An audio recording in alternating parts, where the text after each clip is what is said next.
Hello, hello, hello. I don't even ever know who's there. It just shows that you're up and that somebody's watching on YouTube, but it doesn't tell me who's watching on YouTube. So I never know who's watching on YouTube, but I see you. I'm going to start up in just a second on TikTok. I'm having a day where my brain is not working as well as I want it to, or rather, my brain is working too well on the wrong subjects.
I'm hoping that I fixed it and it will work now because it seems like it's having some problems here.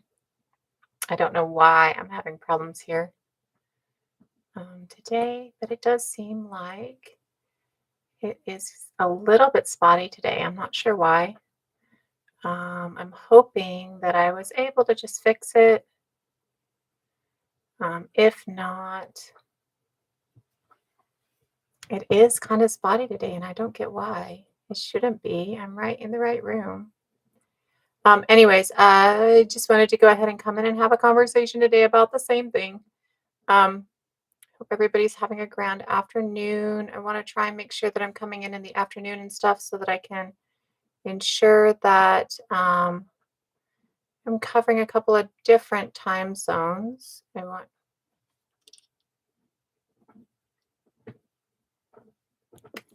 Is it really cropping out for you guys? It looks to me like I spoke on this last night or yesterday at some point, but only in yesterday's live. So today we're talking about the new possible human that they found in China. It is in and out, isn't it? Um, and I haven't heard possibly Denisovan. To my understanding, the jawbone states that it's not Denisovan because what we do have a Denisovan mandible is different than what we're seeing here. And I do believe that they had compared it, but I'm not sure yet because it's such new information. I've only got a few little sources on it that I'm reading on and trying to find more information on right now. Um, so I'm not exactly sure if they've actually done comparison with Denisovan, but I believe so because what I have seen of the article states that they ruled out the idea that it was one of the pre-existing species. Also ruled out that it was possibly or not pre-existing species, already known species. Ruled out the possibility that it was a interbreeding, a hybrid of a couple of species. So my understanding is they rule those things out, but I'm not exactly positively sure that, like because of the fact that it's only a couple articles right now. Thank you. I have like a couple of weird ones that I really like. So I did want to talk a little bit on it though, and talk about what we do know so far. So we do not have DNA on this species, Kelly. So it would tell us we don't know. Like we wouldn't know. Um, this is in China.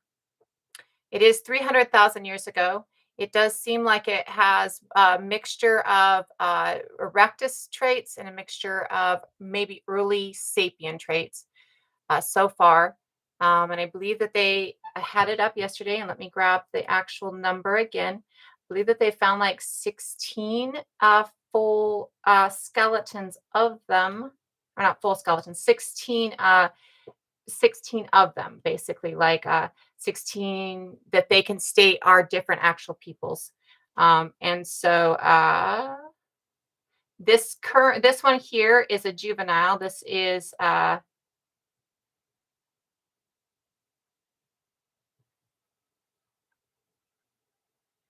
I'm also like reading some of the articles as I do this, right? Because I just it's still new for me too. And I'll be honest, I haven't had a chance to really study between last night because it came out this morning for me, between last night and this morning because I've had family things going on. So I always want to say, because I had real life things going on, but I feel like that implies that you guys aren't real and I know you're real. So it's because I had other things in life going on. So there's a lot of different, they have a couple of different sites actually that they're comparing it to. And with that comparison to in a couple of different sites, you're seeing that that comparison to is giving us more information about what it's not and information about what it is. And again, from my understanding, there's no association with Denisovan. There might be some association with Neanderthal. My sources are compiled on the widdaord.com site. What I was looking through as we were talking is one of the sources on there. You're going to have a hard time accessing it. I can't even get through to the full PDF without paying for it. And I'm going off of what it is. This is a news article from yesterday morning that we're discussing, and some information that's coming out with it. So we're just going over some of the different things that are possibilities with this, but there is peer-reviewed research on my website. They're not my researches, and the website is just a compilation so that I can give people bibliographies of my information, where I'm getting my shit from, why I'm saying the things I'm saying. But there, and I'm just giving a more in depth of what the new article coming out has said. So there's new mainstream articles coming out through a scientific journal. And well, I guess mainstream to me, they're probably not a little bit more mainstream because they're scientific journals. They're a little bit less mainstream. And then I actually have the journal study, or the paper on the study on the site. And so you're free to look into them a little bit deeper yourself. I'm just giving information and trying to explain what's going on a little bit more. I would not say that they're tenuous because these are sites that we have found a while ago, and we've put like a decade of study into it, looks like. We thought that they were something else, and we're actually looking deeper into what it is, right? And so I wouldn't say it's necessarily like it's a tenuous thing, as in like, sorry, YouTube, let me put you over here. I wouldn't say that it's a tenuous thing as in like they haven't done a lot of studies with it. I would say that my knowledge of it, because it's not my study and because it's so new to me, is not even tenuous, but just still questioning and trying to learn itself, right? Trying to figure out things myself. So you're free to, go to the site and look deeper yourself as well. I do make sure that I put up articles that should not have a paywall on them, though I do know that the sciencedirect.com article does have a paywall on it. So this is HLD6, which it does say, and this is from the sci.org article. This is one, and I was looking for that number. I believe when I was looking at it last night, we were talking in here last night, it was 16. But I do know that they have found more than 10 pieces of people at this site. And the archaeological community, we're trying to get away from saying things like artifact, especially when it comes to people's belongings. This is, again, one of those things that we talk about frequently. Thank you so much, Sabah. One of the things that we talk about, I saw green in yours earlier, I have to say, distracted. One of the things that we've talked about frequently is the changes that are happening in modern archaeology and anthropology with the influx of indigenous groups, with the influx of um, different perspective, non-Western thought perspective. And with that, we absolutely see that there is a shift in the way that we're using language. And so I always try and make sure that I'm using the language towards the shift, right? Um, that shift was already in place when I started, and that was part of my archaeology and anthropology degree goal was to be able to kind of help that shift along anyways. But so instead of artifact, a lot of we're working on using the term belonging. But when I'm talking about somebody's body, it's not really a belonging because it's a them, right? And so when we're talking about finding 16 individuals, minimum 27 human fossils have been recovered at Holongdong, representing a minimum of 16 individuals. There's the number. It's right in the center of my screen. I had to look over. So when we're looking at that, thank you so much. When we're looking at that, yeah, right. Sabella's content is just amazeballs. I totally love Sabella's content. Uh, anyways, I get distracted by chat, and I'm really trying not to. When we're looking at 27 fossils, what we're looking at is 27 uh, parts of the human body that have been left behind in the fossil record, right? So it might be a finger bone, but we know it's not this person's finger bone or that person's finger bone because it doesn't match in size for the rest of the form, or that person has a finger bone already, right? So it's different pieces of 16 counted individuals. Yeah, hybrid playing matchmaking. Yes, absolutely, guys.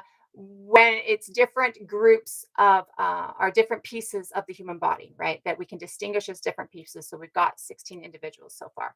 What we are looking at with this is something that are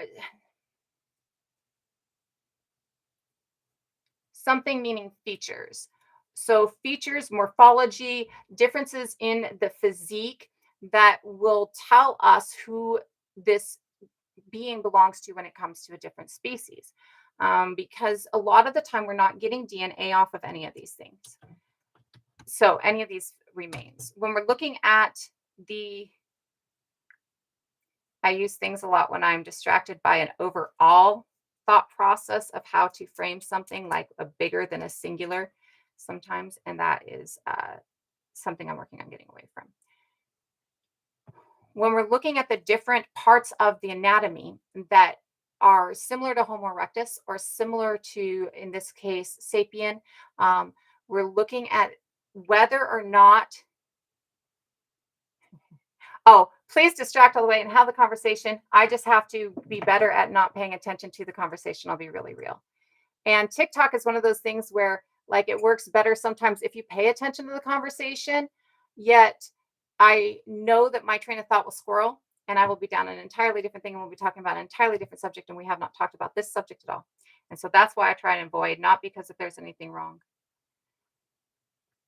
So when we're looking at this, what we're looking at with the things that differentiate. So when we look at Homo erectus, what we're looking at is the morphology of the skull and the morphology of the rest of the body. And this is what we have decided, this is what we know to be Homo erectus currently. And I say that because of the fact that this is the compiled evidence. But as I've talked about many times, evidence changes. If new evidence comes to light, it will change the knowledge of something. It will shift the knowledge of something, which it should, correct? So when we're looking at the compiled evidence of Homo erectus right now, we're looking at specific morphology that we deem to be Homo erectus.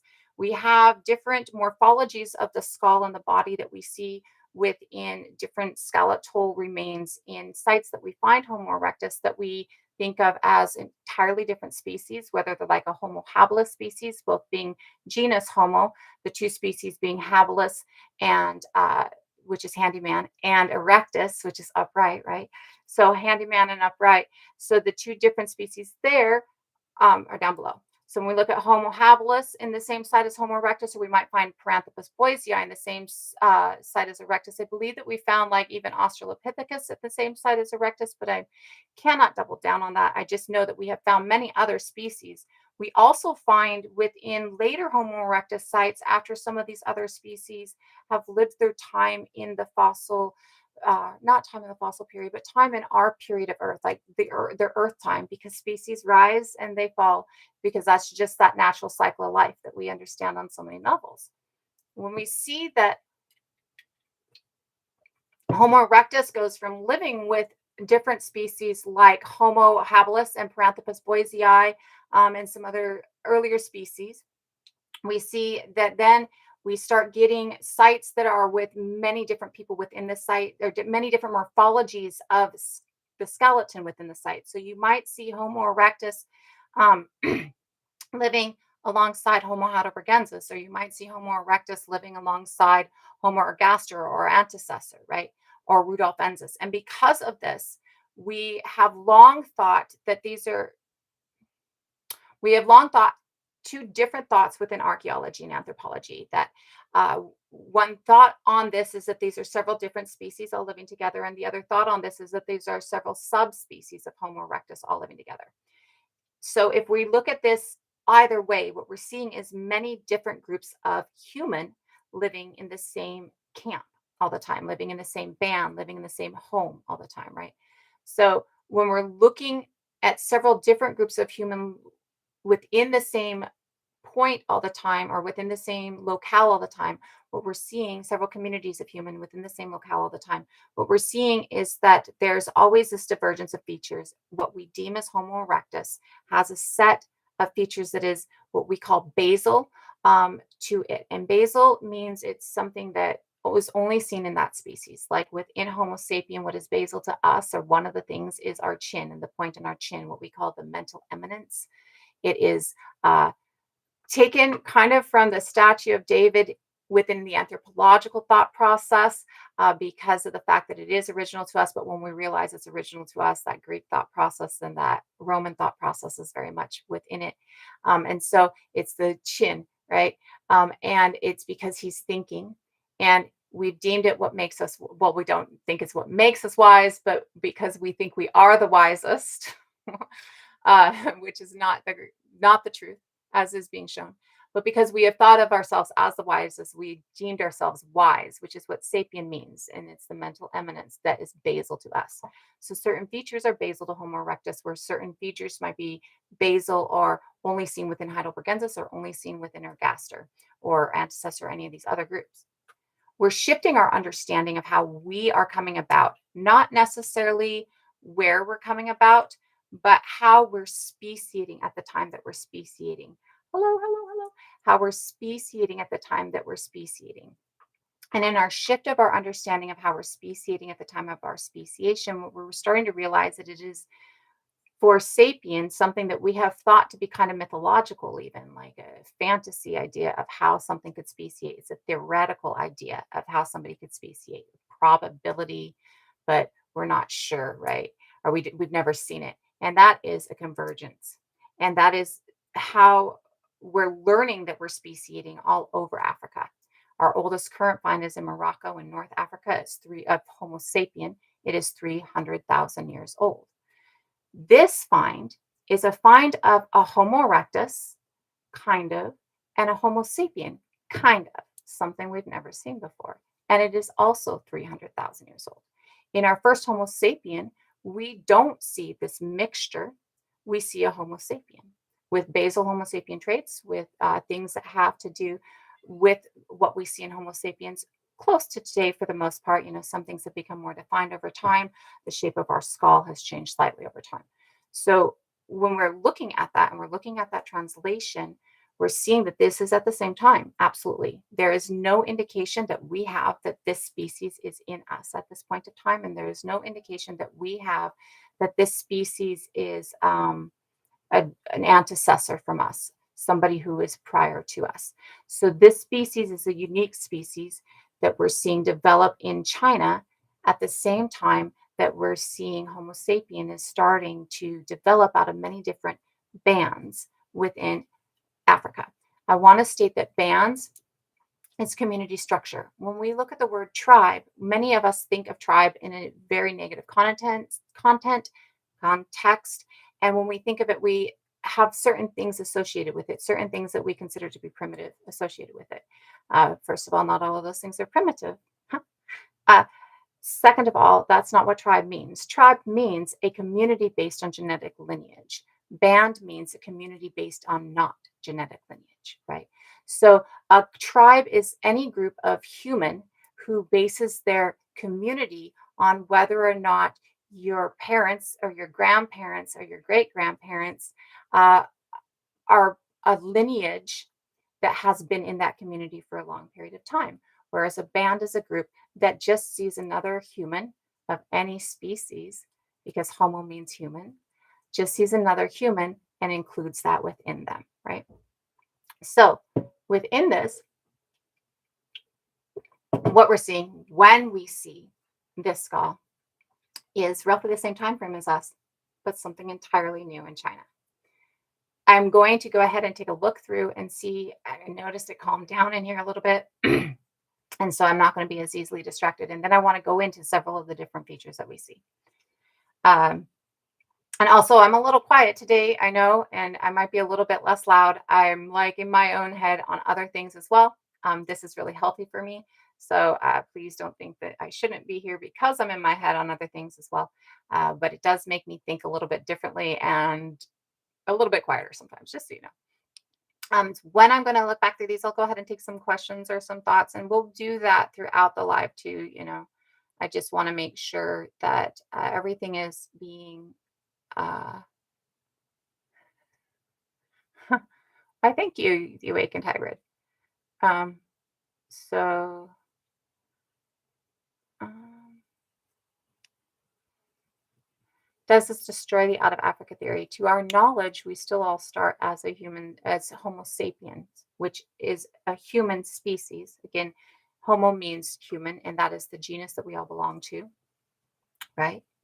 And that's the other thing. If you know anything about other species that we've found in the fossil record before, you might be able to point out a few things on this skeleton or this skull that actually um, are weird to you, like are not seen elsewhere to you, or are kind of different. And it seems a little bit weird. I have a few things myself. So if you know that, or if you've seen those things, this does not negate the out of Africa theory. Out of Africa theory, though, is something completely different than well, no, this does negate the out of Africa theory. This does not negate that we all come from Africa. And I want to explain a little bit of that difference, just touch on it. The out of Africa theory itself is an idea that everybody leaves Africa. Everybody outside of Africa has left Africa by 150,000 years ago. And so we've all kind of speciated into our own races. And out of Africa theory kind of correlates with the idea of race, right? Race has been debunked. Race does not exist. And the idea that we all left Africa at 200,000 years ago or 150,000 years ago is false.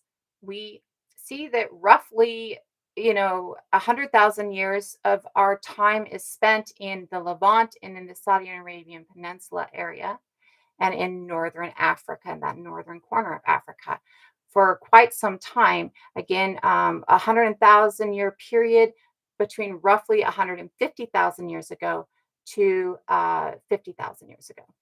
And what we see within this time frame is that new evidence, like the most recent evidence that we have, shows that we are actually not even fully so our time to converge as our species um, is really 100.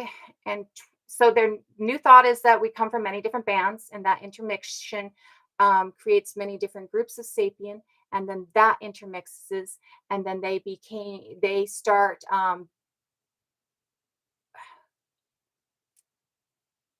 forming a species whole, or we're seeing enough of them that we're calling them a species at 300,000 or at 135 to 125,000 years ago. And you'll note that I said that we were in the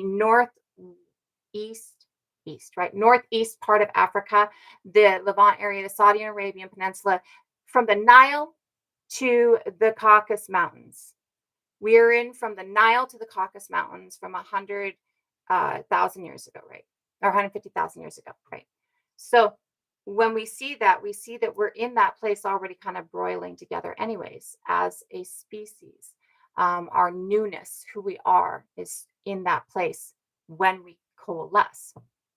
So within this, we see that we do start in Africa. Like our home is Africa as a species.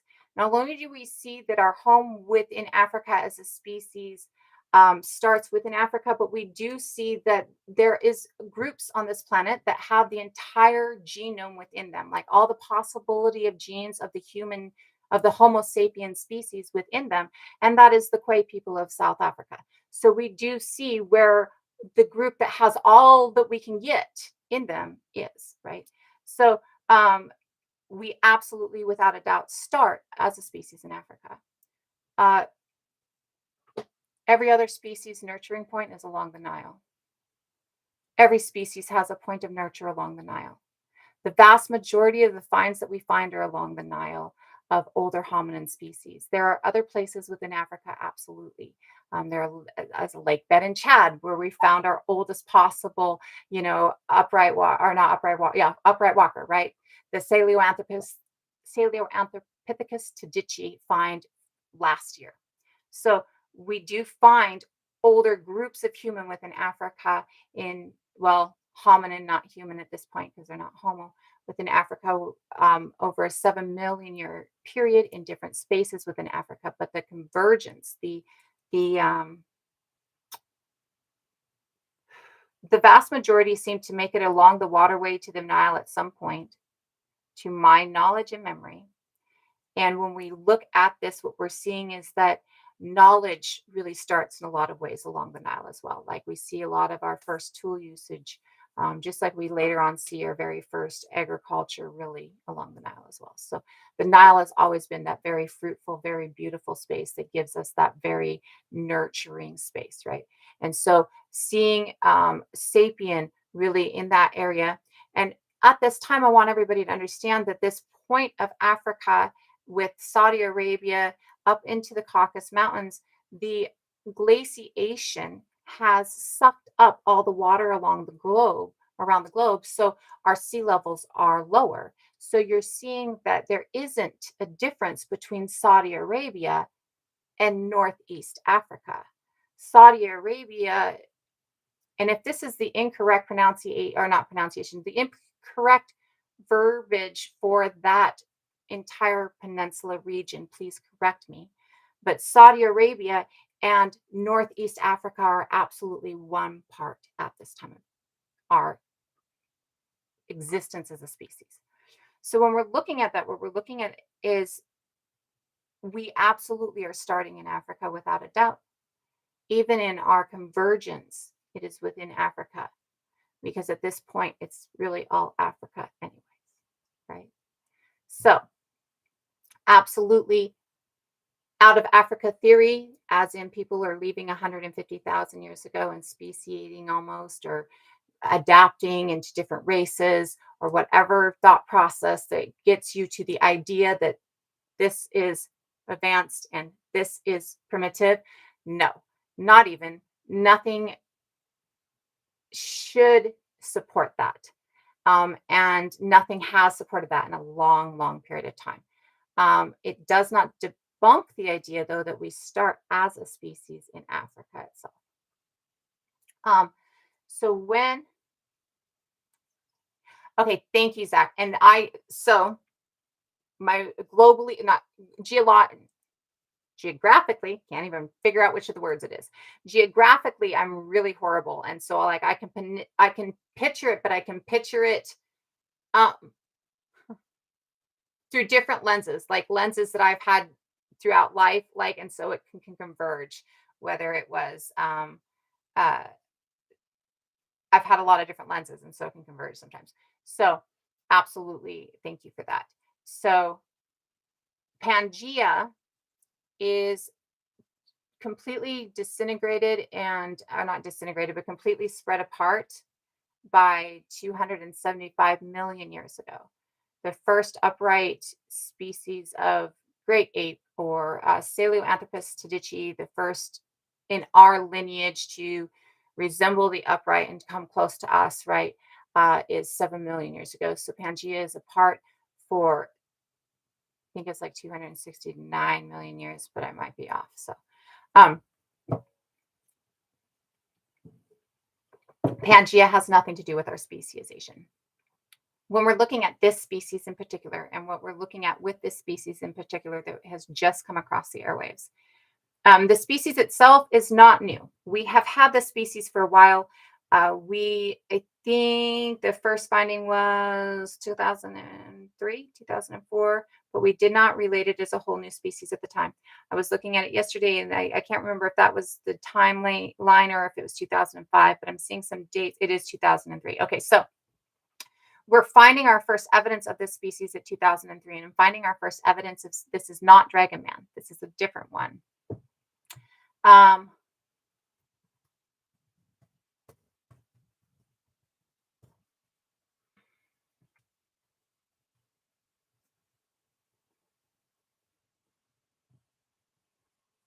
I want to double check something really quick.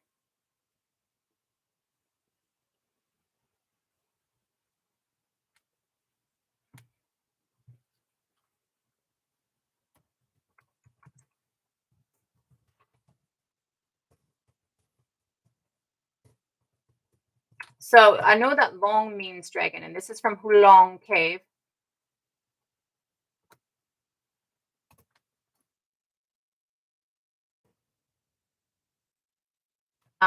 But I believe that Homo longi was found in 1970, and this is one that was not found until 2005. So my understanding is that it wouldn't be, but I wanted to double check really quick because of the fact that it is Hulong Cave, and I know that Long is dragon, and that's where they're getting Homo longi from.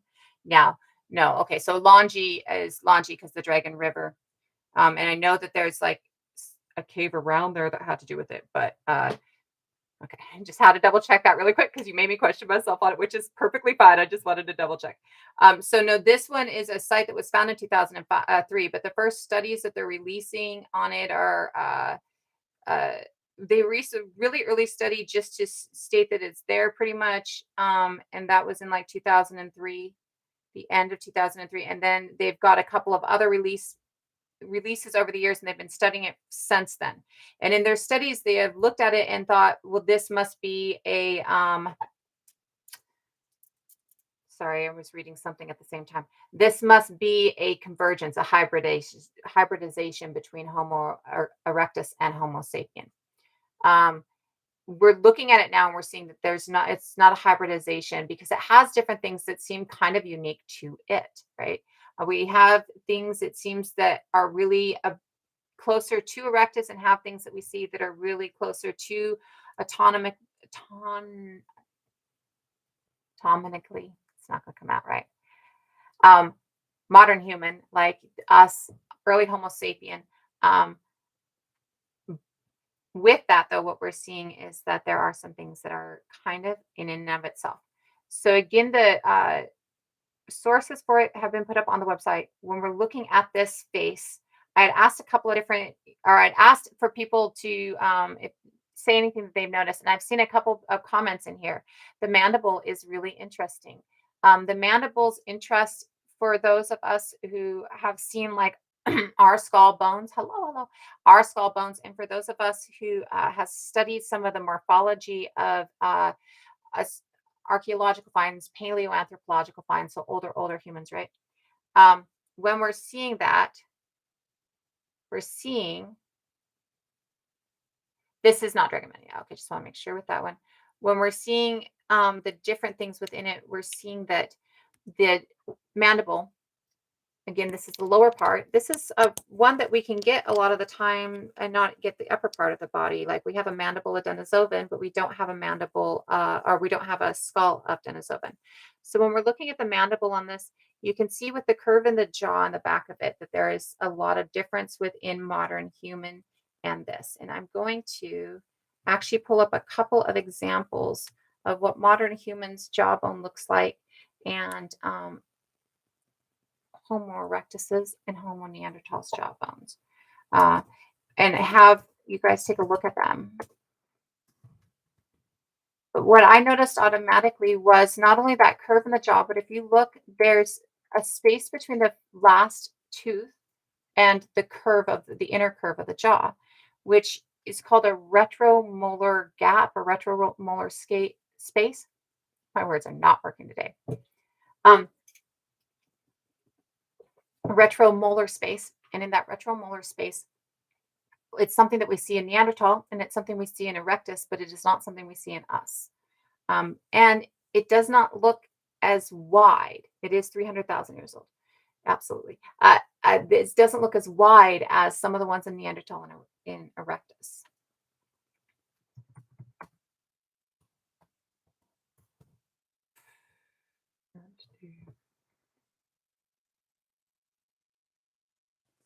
And then when we're looking at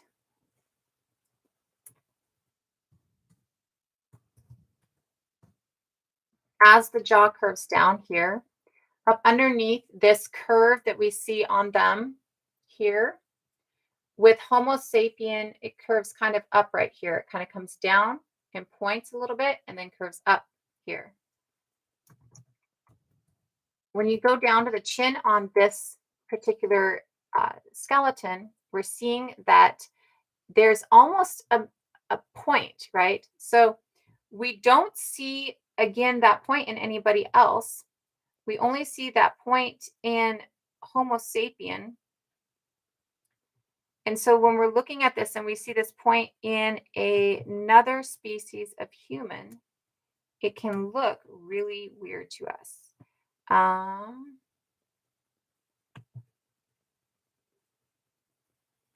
This is a good one. That's Heidelbergensis. Let me see if I can. So when we're looking at a couple of different, let me see if I can get you to. No, we're not going to. Okay, so I'm going to show you a couple of images here. The first, no, that one's not going to work. The first one I'm going to show you.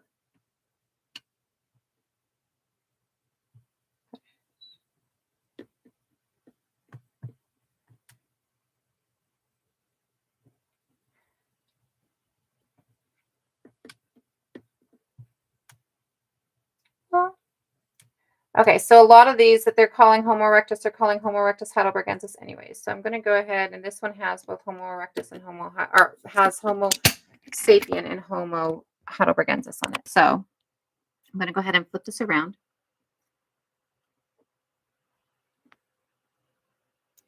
I'm going to make myself a little bit bigger so you guys can see. So this is a Homo heidelbergensis. So what we have long considered to be our direct ancestor, though no longer. And let me look and make sure that there's anybody on YouTube. I'm going to let you guys look at my pretty little lamp for a minute here. Let me double check that I don't have a bunch of people. Let me make sure that you guys see the camera as well. Hold on a second. So when we are looking at Homo heidelbergensis, sorry, you're seeing my keyboard, guys. Homo heidelbergensis and Homo sapien side by side. We're seeing a couple things here, and we're seeing differences here within our species as well, or within this skull as well. So if you're looking at Homo erectuses, it's not going to do it that way. Let me do it that way. Back of their jaw here, we're seeing that it does come down like this, but this one doesn't down below us. This is Heidelbergensis, again, not erectus, and it might be something we're seeing more in Heidelbergensis as it translates and why we consider it more of our direct ancestor.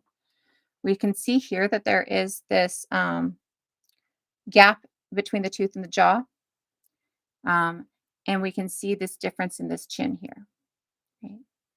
So when we're looking at ours, what we're seeing again is that this is a little bit sharper, I guess is a little bit more of what it is. It has this upward curve here, but it is present here, right? And in some of us, it is much sharper.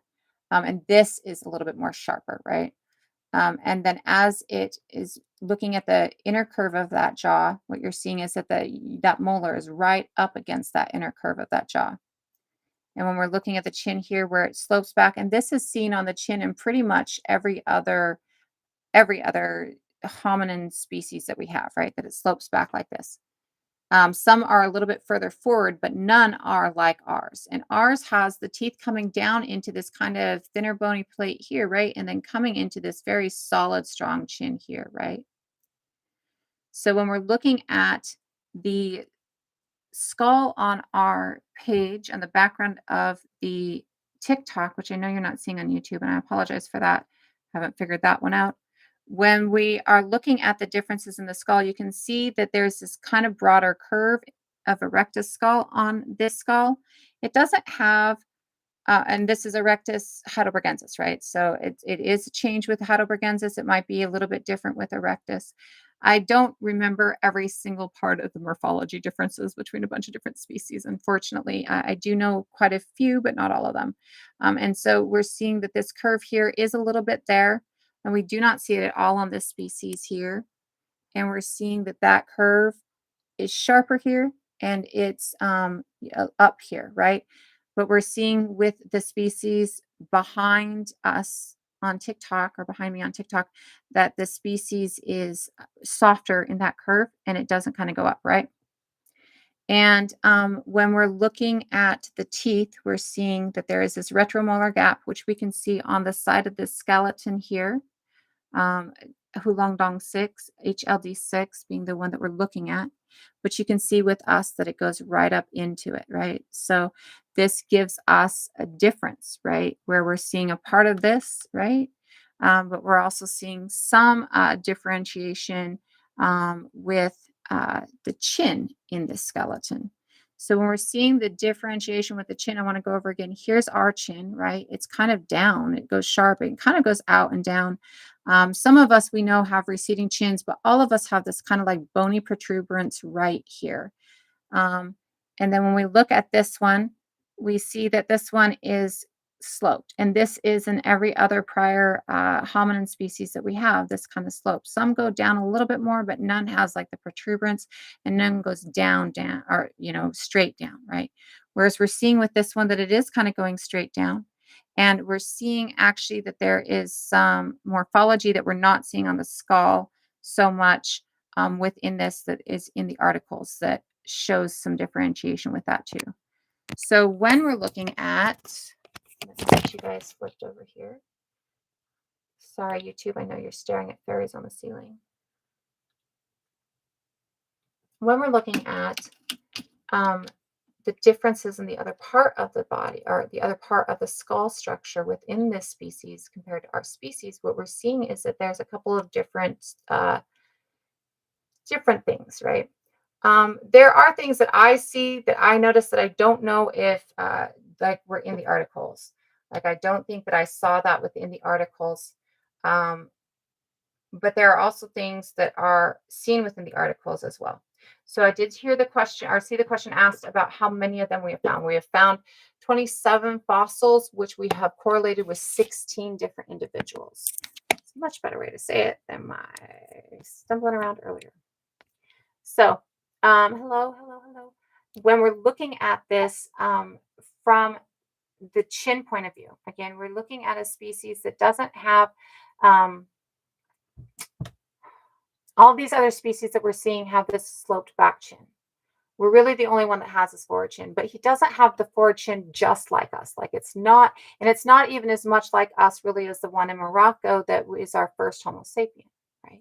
So when we're looking at this, what we're seeing is there's this triangular portion here, and I'm looking for the exact word of it so that I can say it because it's hard to say without the exact wording for Sarah. And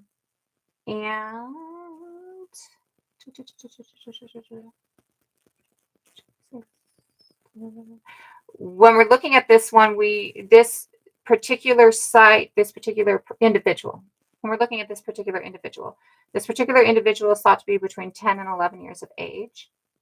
This is estimated from the growth of the bone and from the growth of there's a separation in your long bones between the joint that it's epiphyseal. And within it, there's different growth that happens, and they can tell by the growth in that. And if I could read it, I'd be able to tell you it exactly, but my epiphyseal is probably not the correct pronunciation. So the triangular region within the chin that we're seeing is right here.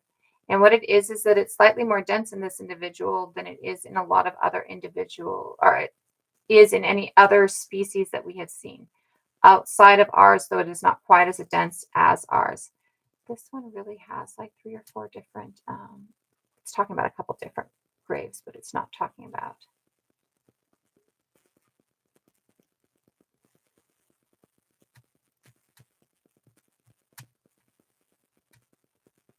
Graves within that.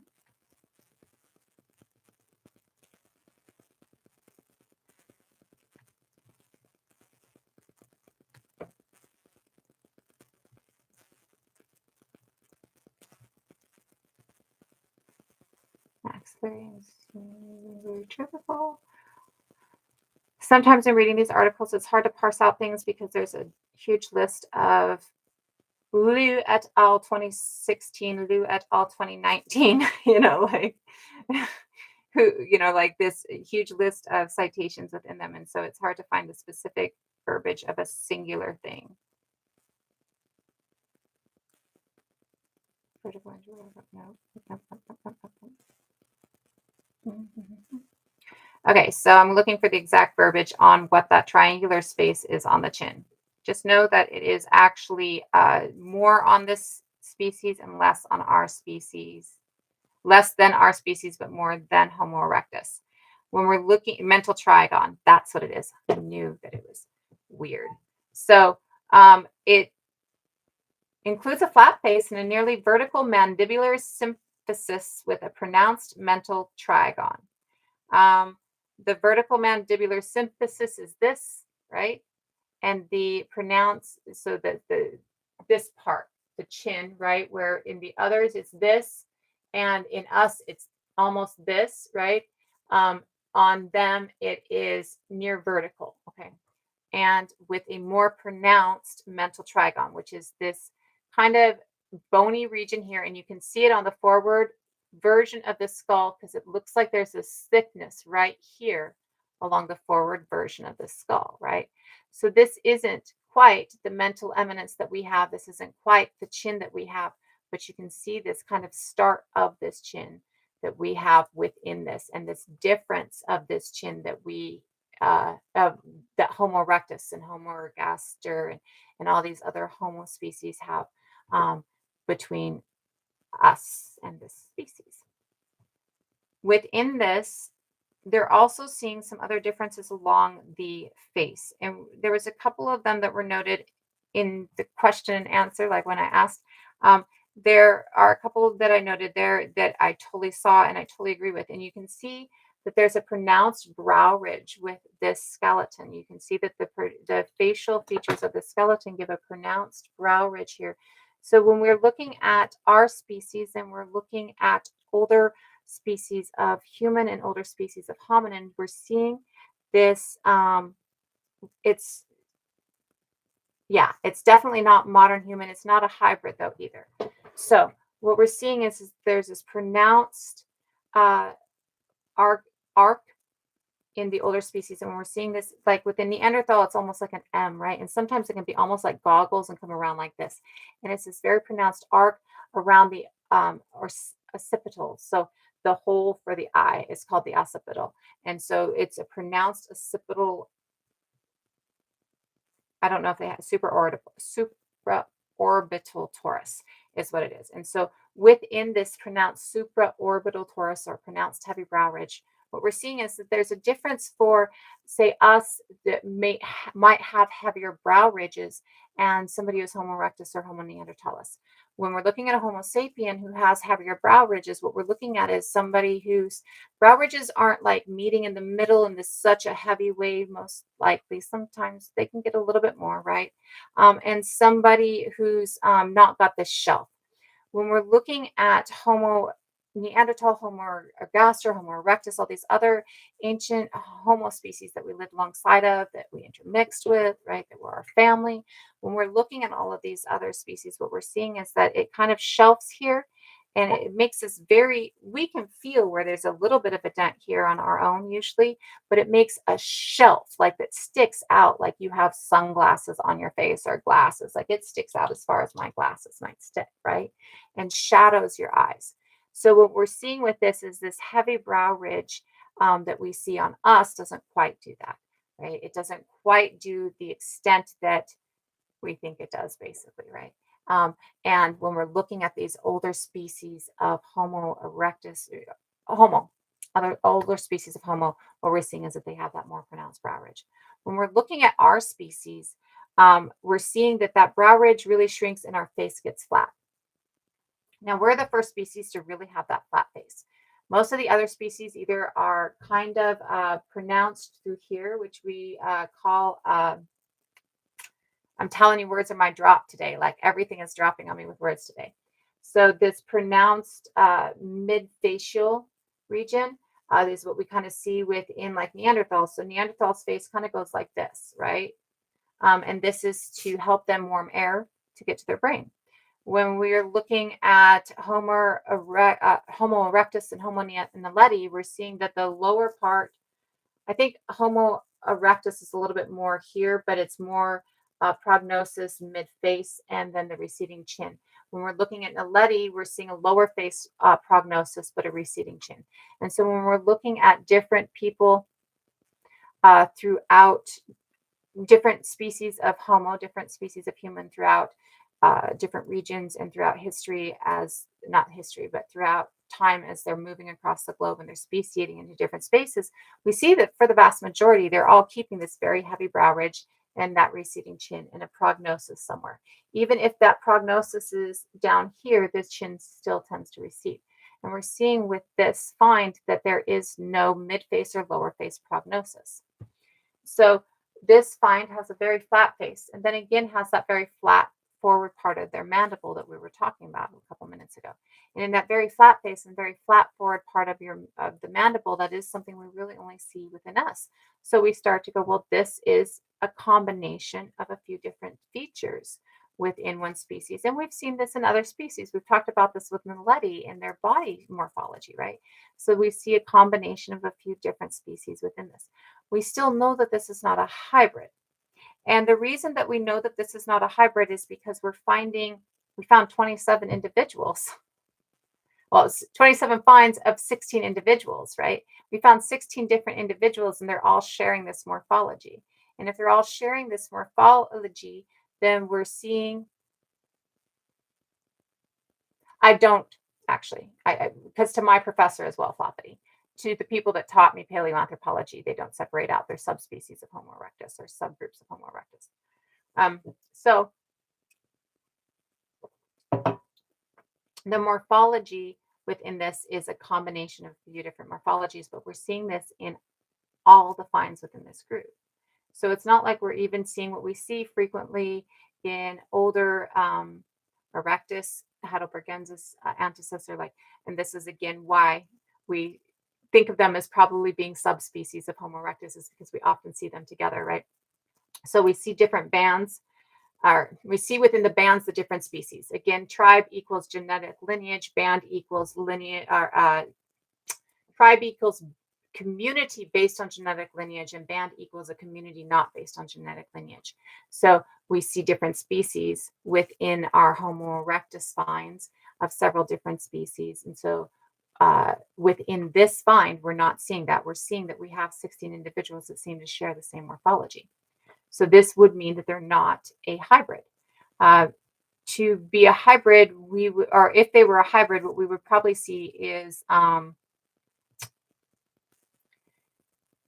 like 2 or 3 Homo erectus in the site and 2 or 3 sapien in the site, and then this child in the site. We've only found 1 for certain hybrid and 2 possible hybrids of Homo species, like in the fossil record. And all of those have been recently, or at least their deeming of who they are has been recent, right? To my knowledge so far, and I'm studying deeper, I'm going to be digging a lot deeper into this. I only found it yesterday morning, and then I have had family stuff last night and this morning. And so I haven't really gotten a chance to dig into it. It was released. The third human lineage was released yesterday after they put in decades of study on it. Well, 2003 on it. So I'm going to start digging into that and seeing what it says this afternoon and this evening, most likely. Uh, when we're looking at it, though, it's going to really, it definitely is signifying a new possible lineage, right? Now, and I'm going to double down on saying a new possible lineage. And the reason that I'm going to double down on saying a new possible lineage is because, again, I've got to double down and dig into it and make sure that I can get all the different stuff from it, right? Before I'm, yep, absolutely. A, B, I know that they're still making sure that they're doubling down on everything, right? And we always want to make sure that we're looking at the information that we have and we're knowing that these are facts that we have for now. Facts change. That's just a fact of life, which might someday change, right? Facts change. They're currently looking at a way to extend human life so that they don't ever have to die, right? So you could, death might no longer be a fact soon enough, right? Like, so when we look at facts, facts change. So I always want to double down that until we have all the facts compiled that say, yes, this is absolutely without a doubt, and I have all those facts, it's a possibility or probability. I'd say probability, excuse me, at this point. Uh, and I know that the scientists are doing that as well, or not the scientists, the people in this study are doing that as well.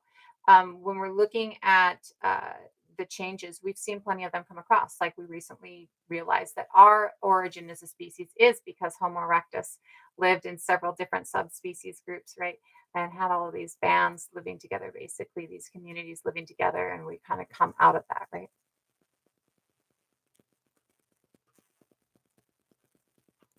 So, do I believe in aliens? I believe in aliens. I do. I absolutely do. Do I believe that aliens have experimented with us and fucked on us? Nah, really. No. And the reason that I don't is because I personally think that we are and always have been more advanced than we think we are. We just haven't left evidence of it in the fossil record because it's not until roughly 10,000 years ago that we started deciding to be the God, that we decided that we were special and we should live for an eternity. And we just started deciding that we were special and had to live for an eternity, leave a lasting what the fuck ever. We start leaving evidence in the fossil record a lot more. We have stone tools 3.3 million years ago, right? Stone tools are our last, well, not our last of our tool set, but a later member of our tool set. We're going to learn how to use spears before we're going to learn how to use, well, we're going to learn how to use spears before we're going to learn how to, sharpen stone, right? We've been using corvids use tools, right? Corvids can put together a bloody tool.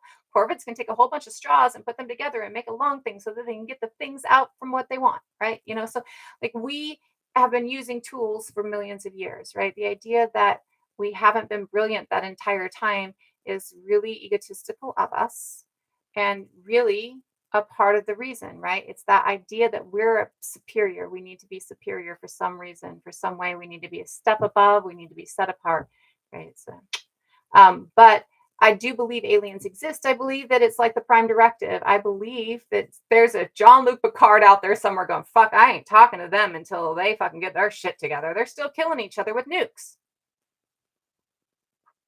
right?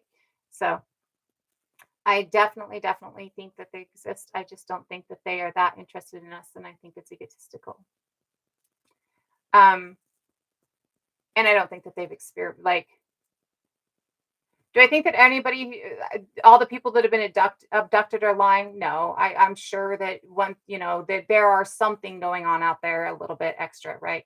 Um, do I believe that they're taking one in every 10 of us and that they're the reason that we're the species that we are and that their DNA is in us? Absolutely, without a doubt, not. Right? I wouldn't talk to us either, right? Right. And I do, shea butter, that's the perfect way to put it. Aliens are anthropologists, right? And but they're decent anthropologists. They're better anthropologists than we anthropologists have been over the course of history, right? Because they're the kind of anthropologists who observe without affecting, right? So, well, and I do think that most of the shit that's going on that is fucking with us is absolutely somebody's design when it comes to like, there's something secret going on to kind of fuck with us to kind of keep us all in check because burn it to the ground, right? Yet, uh, I don't think aliens is what they're keeping in check. I think their own behavior is what they're hiding. Thank you, dude. So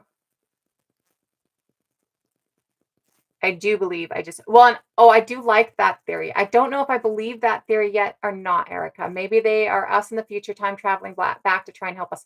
I've seen a couple series like that and stuff like that, and I'm like, oh, that's really a cool thought process. Like, I'm totally down for that thought process. I'm not sure if I am like that's what it is yet. Um, I believe in energy, honestly. And if I were to put it into like a creation aspect as a version, as opposed to a speciation and growing out of the earth aspect, I would state that I think we're all energy and that we manifested this, right? Holodeck that shit, right? Uh, Yet, you know, that also kind of translates over into the rest of it too, right? Do you mean the Paranthropus? So, are you talking about Paranthropus boisei and the tools, Floppity, or are you talking about something else? Are you talking about seeing Paranthropus?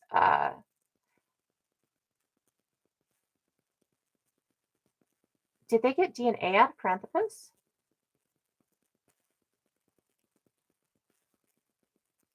Did they get DNA out of Paranthropus and I missed it? Hold on.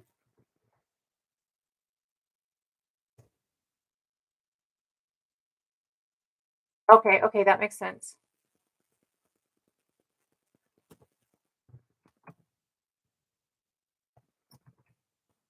I know that we're getting stuff from the teeth of Homo neanderthals, like from the plaque and the dentition. I've been able to show why I believe that medicine is really something. Well, I mean, there's other things and other studies that show why medicine is absolutely within Neanderthals. Yet I used it to show that within school and a couple different things. Ancient. Oh, that's a pay as you go. Fuck off. I'm gonna have to find that. Okay, thank you very much. I did not see that. That's cool beans. That's like that's going to be our current oldest then, because the only thing we haven't even gotten erectus before this. Like we've gotten Neanderthal and Denisovan, but we haven't gotten anything out of any other fossils before this.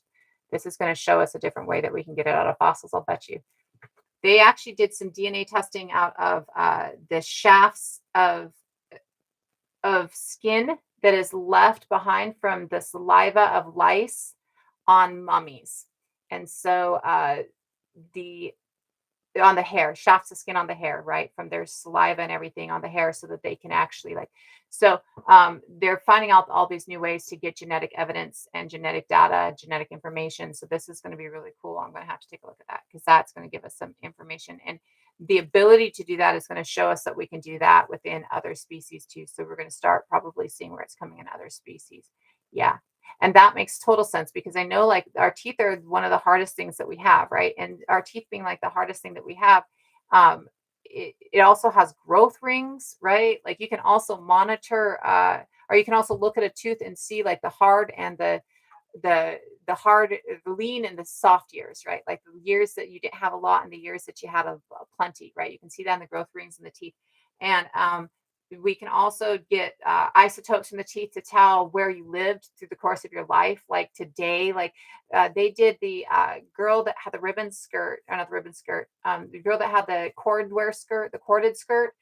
They did her isotopes within her teeth to be able to trace where she had moved out throughout her life. Hi, hi. Yeah.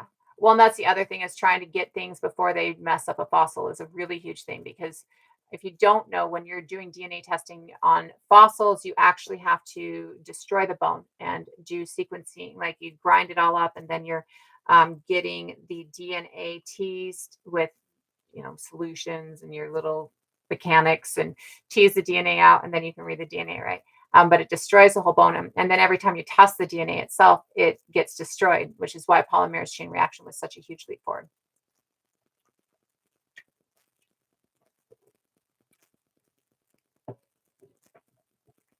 Um, hello. They have been looking on a lot of new ways to actually test things without actually destroying them. It's been a really cool thing to see, right? Especially I think coming from communities growing up where it was very important not to, cause such harm to our ancestors, right? So for me, that's been one thing that when I started archaeology and anthropology, I had to face, when I started it as an actual field, I had to face because it's been problematic within communities that I grew up within and with, communities of family members and stuff like that. So it's been one of those things that I had to make sure that I could help change before I could do, right? Like, so I could make sure that, it was a change within that instead of participation within it, right? So I'm not seeing anything that this is done as Zoban. In anything that I am seeing so far, I am seeing they thought that this was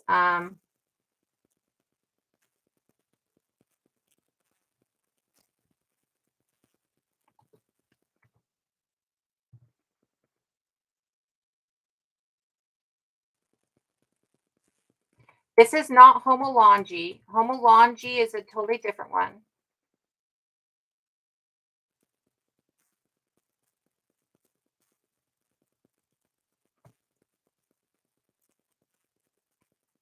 So this article put out in,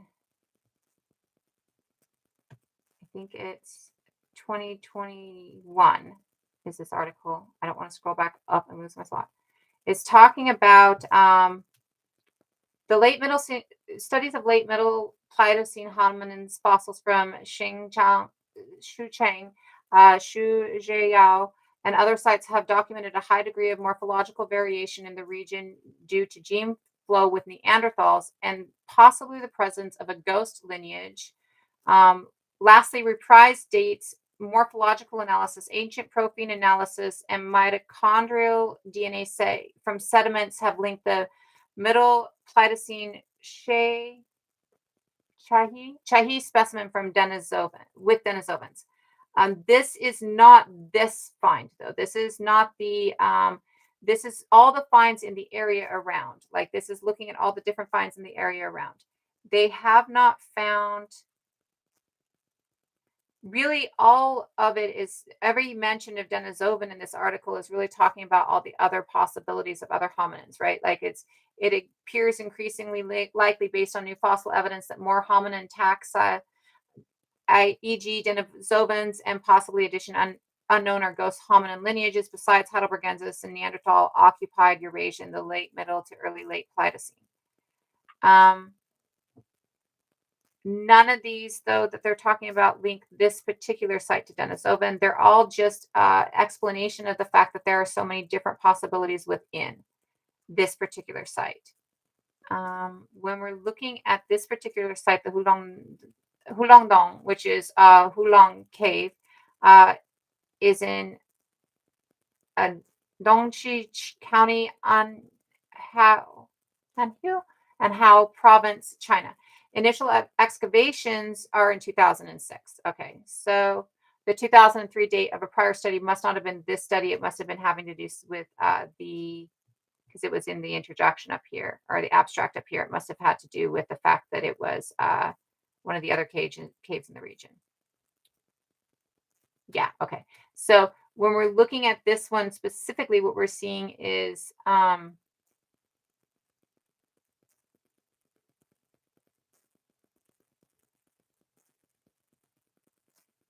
uranium thorium dating for those who are big on the dating, which is or how they dated it, which is huge.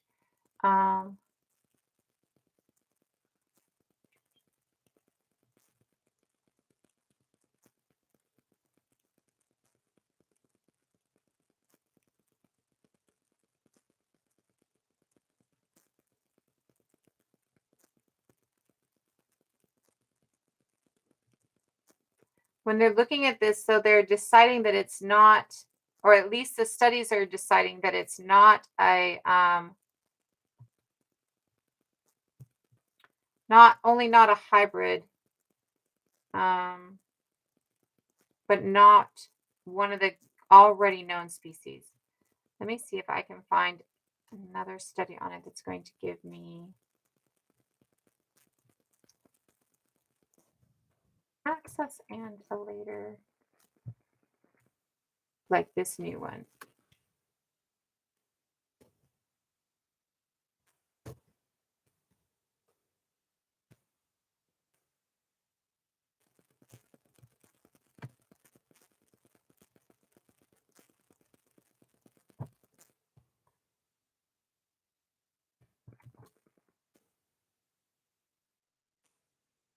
So, if you're looking for more information on something and you're having a hard time getting, like, uh, or you want to make sure that you're getting access to something that is something that you can read, you can take information. You can take it and put it into Google Scholar, and you can go through those different access points and see if you can get into the actual article itself. Sometimes it takes a while to find one that you can actually get into the article itself.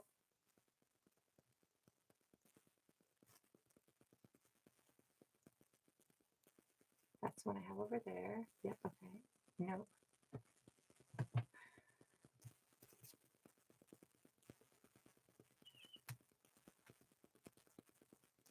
Okay. Make sure that we're, and this is 2023.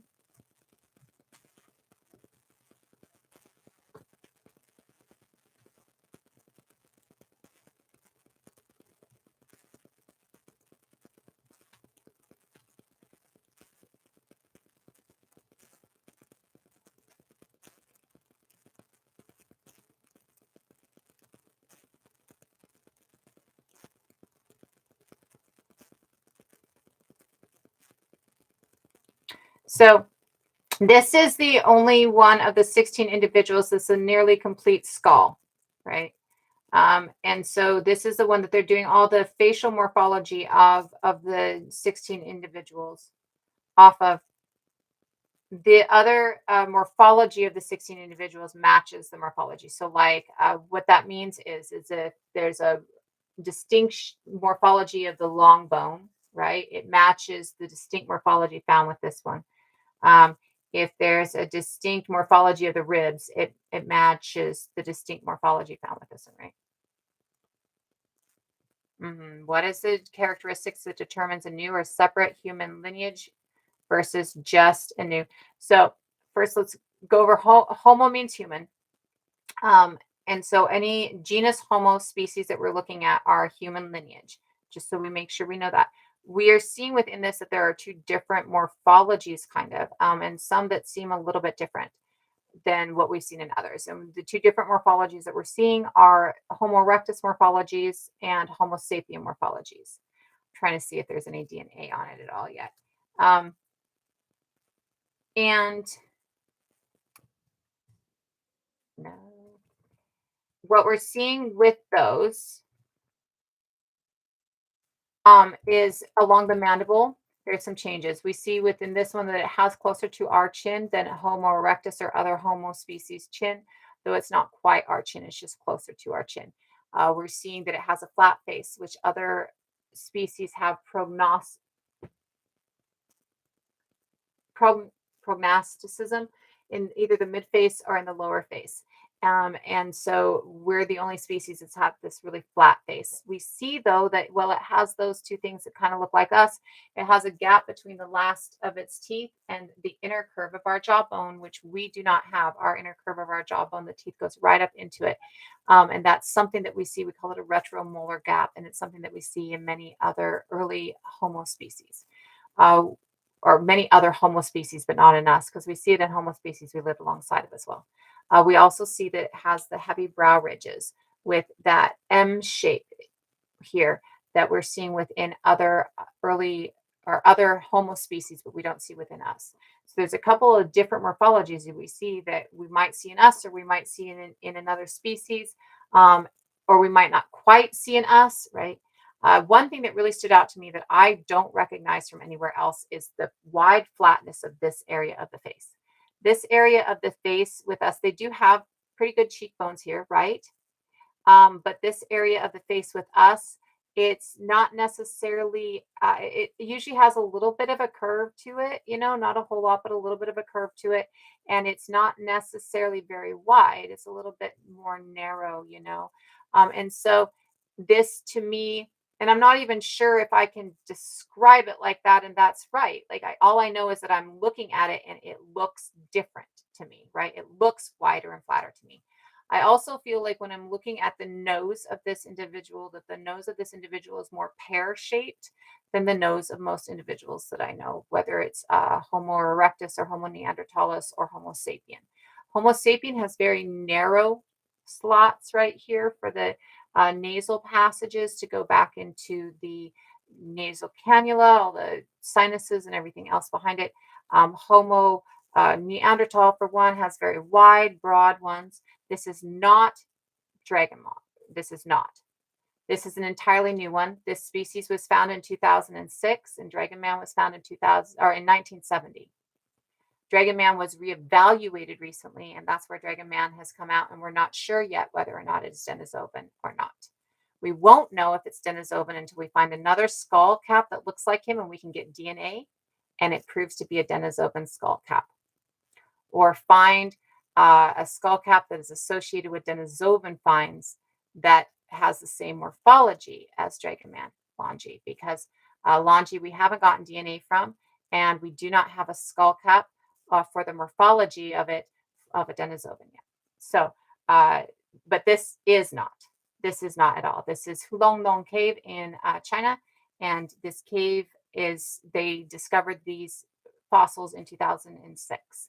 So well after they discovered Dragon Man, and the reevaluation of the new information is not that like they're not reevaluating anything. They've just only had it for a little bit of time, and they're digging deeper into it, right? Yeah, the flatness. It's very, very flat. Could that have been changed by the burial environment? No, it's not going to be changed by the burial environment for a couple of reasons. So the yellow pieces of this skull are the actual pieces that we have found of this skull. The white pieces of this skull are mirror imaged or taken from the other parts of the skull that we have had or that we found. So when you're looking at the bone of the maxillary, and you see this side of the bone of the maxillary in yellow, you're seeing the actual piece that we found. And as you can see, looking, it goes all the way up to the occipital region, which is the eye region, and it's not broken. Like you can even see the divot in the bone here, and there's no form of crushing to it. So it's absolutely in one piece. You can see on the skull top, I'm going to have to move my camera on YouTube a little bit so I can see it. You can see on the skull top on the side view that there, you can see where the bone did break, right? You can see where the bone has actual, like almost a further break into one piece, right?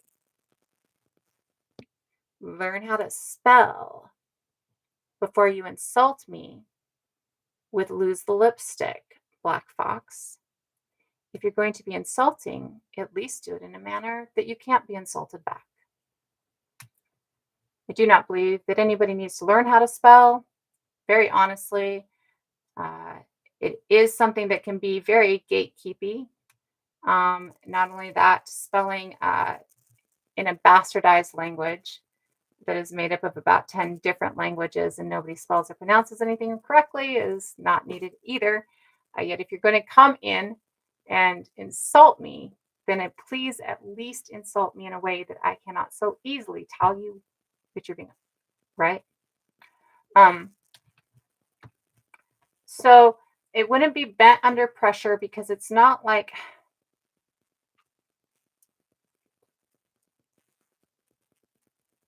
it was crushed in the fall of a cave. It has sediment on top of it, but it's not like that the skull itself has. So sometimes bones in sediment, in like a damp sediment, will actually like become porous or not porous, kind of malleable. They'll start in their disintegration process. They'll become less soft or less hard and be more rubbery and soft, right? Um, so yes, we did. I did. You didn't. Maybe you should evolve more. Uh,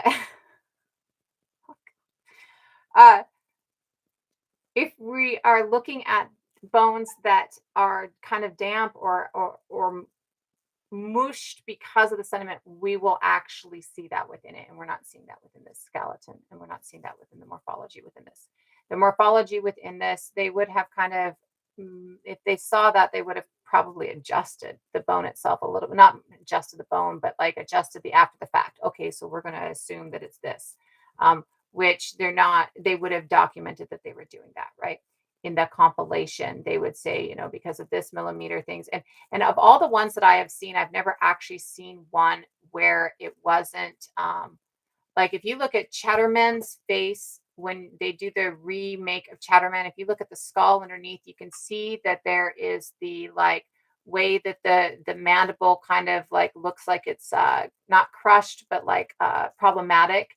Um, and when we're looking at a few other finds, you can see that. Like there's a few reconstructions that I've seen where you can see in the skull underneath the reconstruction that like the mouth droops in the reconstruction and the skull underneath the reconstruction, the put together skull, the mouth kind of, this is crushed. The bone here is crushed, right?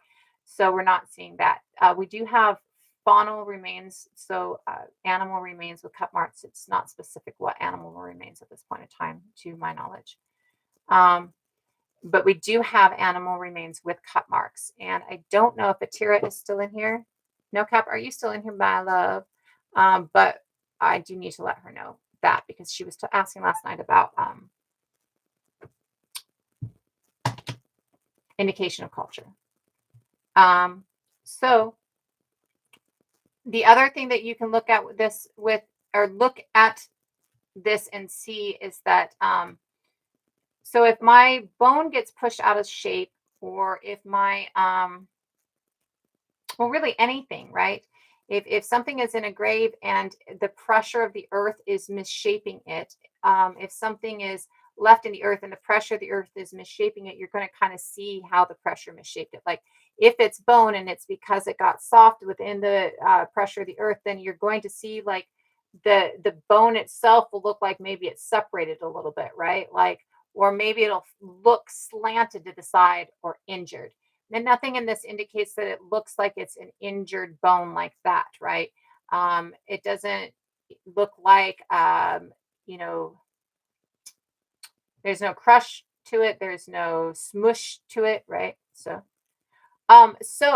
evidence of culture, what it indicates to me is that so it's stone tool markage on faunal remains. So at this point, we are looking at something that does hunt. And brings back all of its kills to site, I believe. And the reason that I'm going to believe that its kills are coming back to site on this is that we were finding animal teeth in our deposits.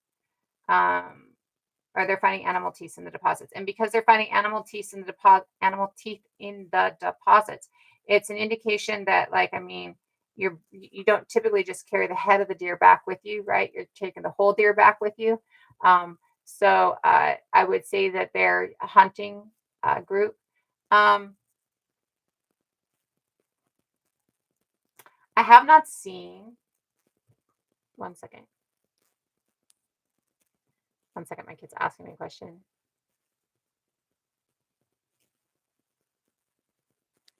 I have not seen, I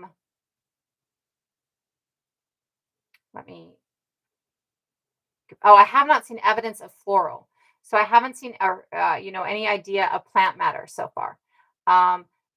It could be trophy teeth, but there's no discussion on. So to know whether or not they're trophy teeth, they're going to have to get a study that looks at the animal teeth of the site, and they're not looking at the animal teeth of the site yet. They're looking at the physical or the human fossils at the site currently, right?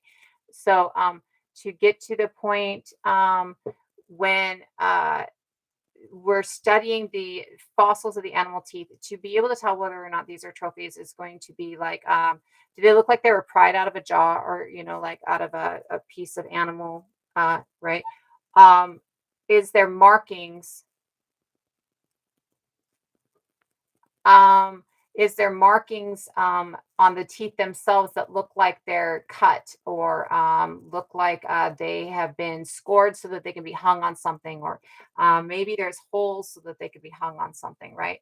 Um, there's no evidence of any idea of any form of currency. At this point of time, there's no evidence that we're burying our dead or wearing jewelry. We're kind of wearing clothing, and this is us, Erectus, Neanderthal, all the Homo species across the planet, with the exception of Homo naledi in South Africa and the Rising Star Caves. At this point of time, none of them are even decorating themselves or burying their dead, to our knowledge, right?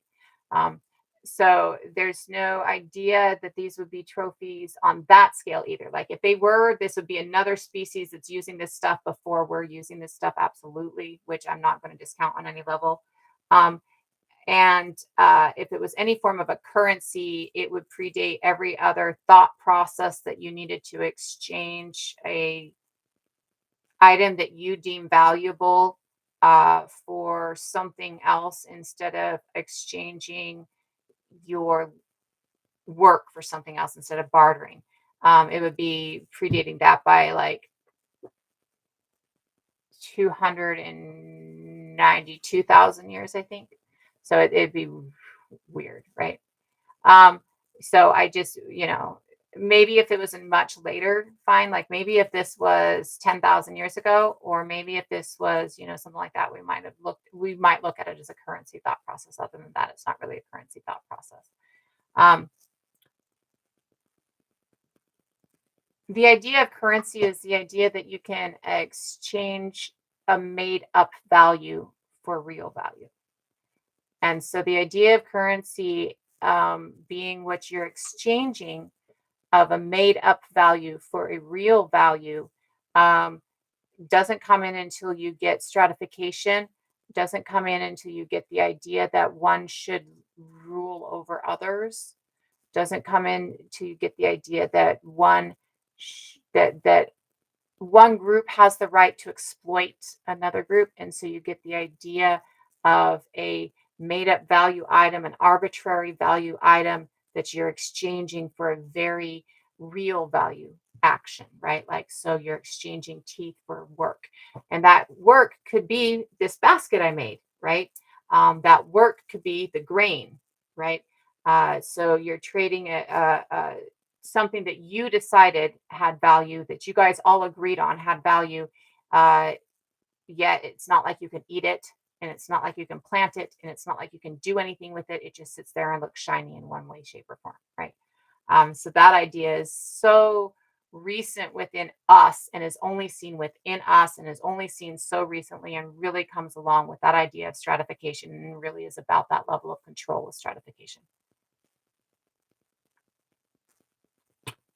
I did not equate symbolic value to exploitation. I equated trading symbolic value for real value with exploitation. If I tell you, where is it? Haha. We'll use this. It's not what I was thinking originally, but we'll use this. If I tell you that this has value, right? Because it's a unicorn skull, and unicorn skulls all have value. Every unicorn skull that you make has value. If you have a unicorn skull and you can trade a unicorn skull, then that unicorn skull has value. I would like you to give me the last of your food for this unicorn skull. Are you going to give me the last of your food for this unicorn skull? If I tell you that this unicorn skull has value and that you need to have this unicorn skull to be able to get food, tell you you have to have this unicorn skull to get food, and to have this unicorn skull to get food, I'm going to demand that you give me 7 years of your life so that you can get to this unicorn skull to get food. Of that 7 years of your life, I'm going to demand that you do manual labor for me, right? I'm going to demand that you are intimate with me every single night in whatever way I want you to be. I'm going to demand that if I decide I want to cut off body parts, I can cut off body parts. But at the end of the 7 years, you get this unicorn skull. And this unicorn skull will give you food afterwards, right? You're going to starve to death if I can't give you this unicorn skull so that you can get food. Because I've made sure that all the food is only given to people who have a unicorn skull. In our community, you can only get food if you have a unicorn skull. So now I'm going to trade the very real value of your labor, your life, your autonomy, and your body for this unicorn skull. Right? So, yes, I am saying that symbolic value used to trade for actual value is exploitation. 100%.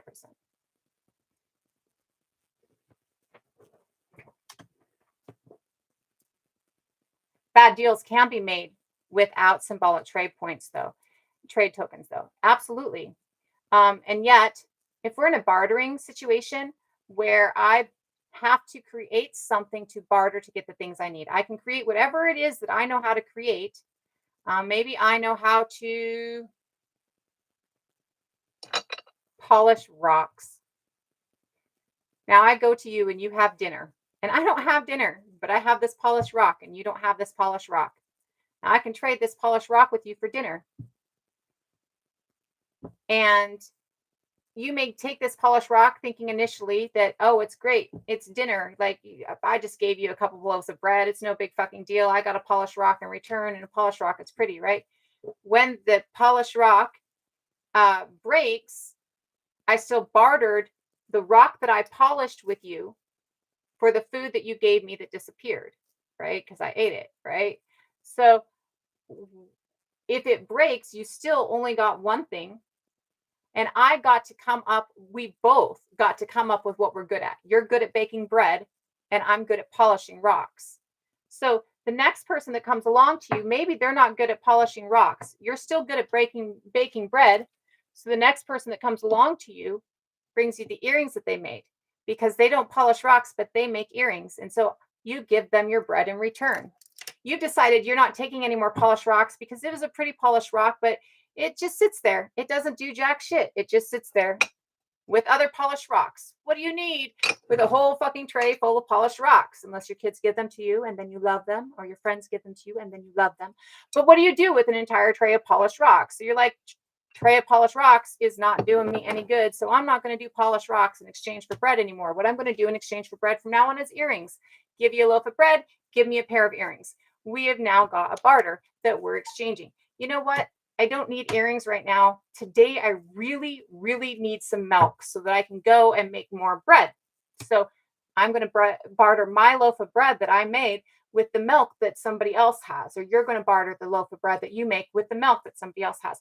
This is a barter economy. It's a reciprocal economy that is a trade economy, right? It's about everybody doing the things that they're good at, right? That they put the time and the effort into learning.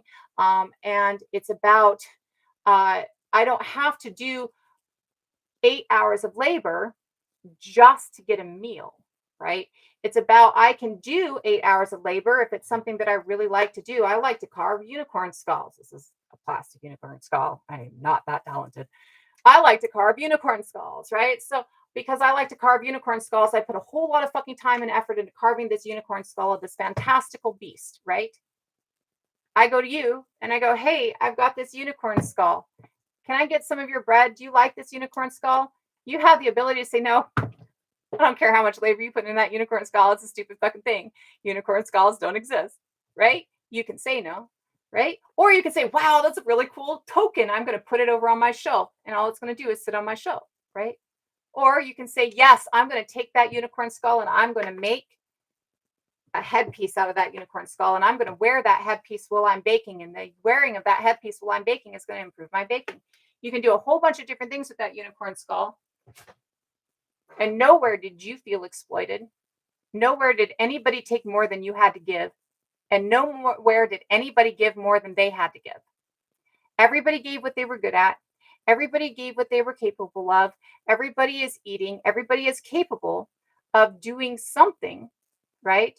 And even if we're not capable of doing something, we absolutely have value. So maybe you bake bread. You have a sibling who doesn't really do a whole lot of function. Maybe they hurt themselves and all they can really do is sit at the fire and talk to you while you bake bread. The fact that they're sitting there talking to you while you make bread, every morning it keeps you going. And so every day you can bake bread. And so you're able to make more and more loaves of bread. So you spread your loaves of bread throughout the city and you get vegetables or milk or earrings or a unicorn skull in return for the things that you're spreading around the village. And the talking and the interaction of the person sitting in that chair gives you the spirit and the love to be able to bake those loaves of bread so that you're able to all give a little bit of what you've got. But why do we need an economic system? You think we need an economic system because somebody told you we need an economic system so they can hoard shit. Why do we need an economic system? Right?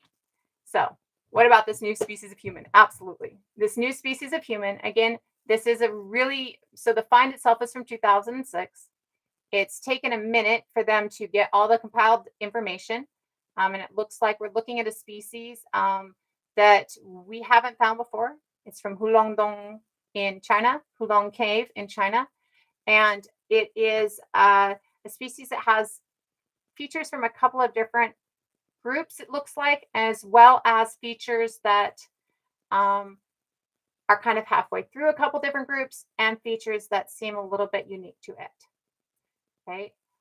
So when we're looking at this new species, what we're looking at that is very similar to Homo erectus, maybe some of the other subgroups of Homo erectus, like Antecessor heidelbergensis. We're seeing that this species seems to have, now this particular is the only full skull morphology that they've found of this species so far. There's 16 individuals out of 27 fossils that they have found. And they've compared the morphology of the other things that they have found. So they are the same group. This is a juvenile. This is 10 to 11 and a half years old is what they're guessing their age is. And they're going to guess that based on the way that the bone growth shows and things like the long bones. They might be guessing it based on a compilation of how Homo erectus growth and Homo sapien growth shows in the skull sometimes, depending on, like with this species, it would look like you would probably look at both of those to kind of get a compilation. They haven't gotten genetic evidence from it yet, so they're not giving us, an exact age. They also are not able to give us biological sex, and they're also not able to give us a genome on it, right?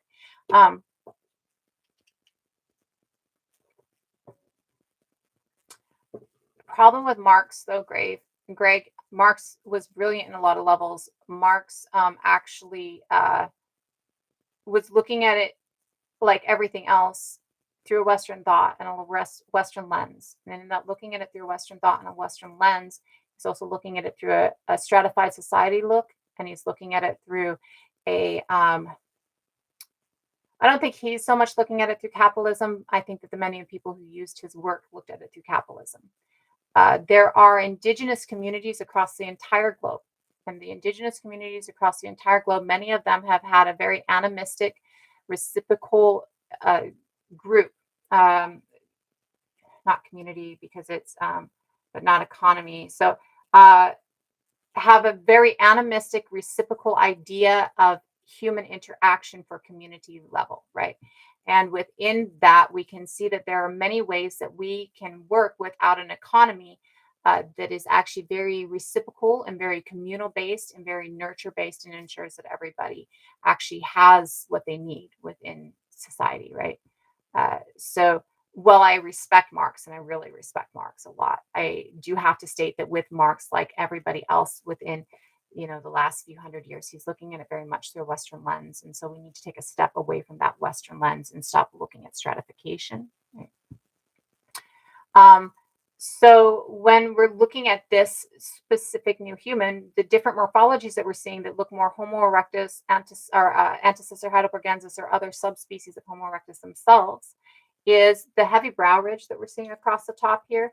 And this is heavier than we're going to see even in the heaviest brow ridges in humans or Homo sapiens. It has almost a shelf behind it with these heavy brow ridges, and you can kind of see it with this one. You also see this very low sloping forehead that goes back into a kind of elongated skull. You're also seeing within this that there is a presence of this gap what we call a retromolar gap between the last molar and the inner curve of the jaw. So the mandible is the lower jaw here. And that retromolar gap, where you see a gap between the tooth, the last tooth, and the inner curve of that jaw, is a something that we see only in erectus and other Homo species. We do not see it within our species. Not just other Homo species, other hominin species, but it is something that we do not see within our species. One thing that we see on here that we see in our species almost, and we do not see in other species, is the fact that the chin area on this species, especially you can see from the sideways view, it's very flat. Most chin areas on other species of human, and all other Homo species go back like this. It kind of gives a little bit of a curve, but then it just slopes back. It doesn't have any flatness to it. It gives a curve back, and it doesn't have any flatness to it. There's no forward jet. We have this mental eminence and this flat chin. These things are very what we call basal, but are very unique to our species. We only see them in our species. So we're seeing within this species that, well, the tooth and this kind of curve here that's not very sharp, it's a kind of a soft curve of the back part of the jaw on the outside, and the fact that it's kind of a straight down here, we see those things in some of the older Homo species. Yet we don't see the chin in the older Homo species. We don't see this in our species, but we see more of a chin in our species. This is kind of just a start. It's that flat, straight down, and there's also the mental tigon. I had to look that word up forever. The mental tigon here, which is starting to show in this chin of this species, and you can kind of see it a little bit in the forward view by the way it kind of looks almost like my chin, where it has that kind of like lip, right, on the forward view of it. Thank you. They did not find tools, but they have found faunal remains of teeth and some other bones of animals. They have not typed out what the animals are. They have those showed cut marks on the faunal remains that they have found, or they have seen cut marks on the faunal remains.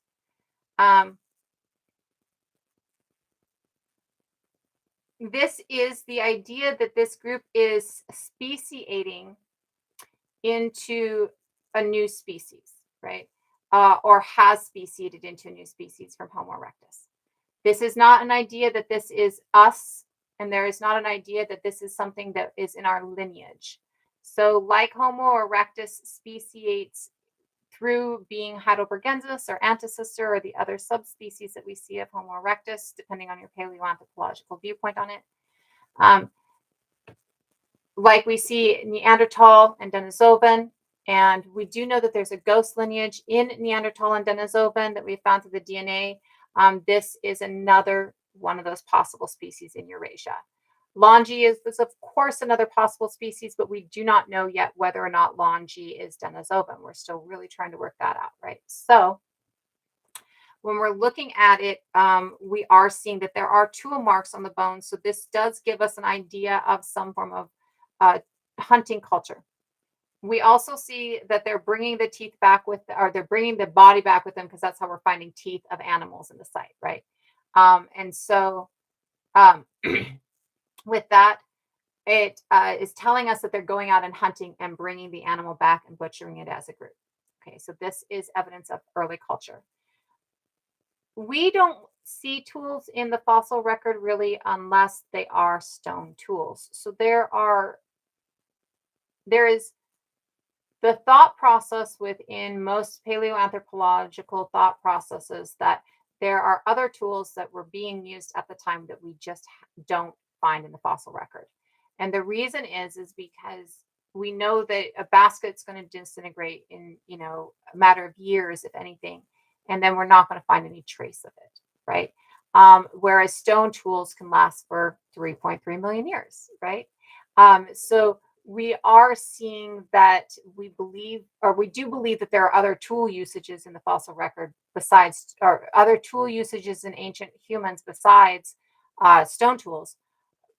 We still also believe that the other tool usage that we see in ancient species,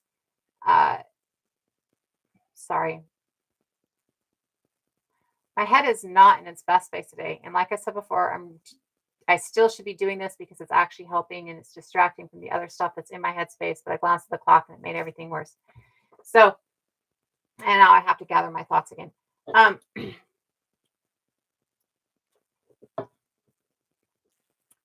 we have other studies recently that show us that many early cultures were more likely to be hunting cultures than hunting gathering cultures. That you can get all of your needs from hunting alone. We've also really looked into the fact and done studies recently that have proven that women were just as active in the hunting as men were. So the idea that biological sex is gendered out, or different people were doing different things based on a perceived gender, is really being put to the wayside, right? For anybody who did believe that, most of us never believed that.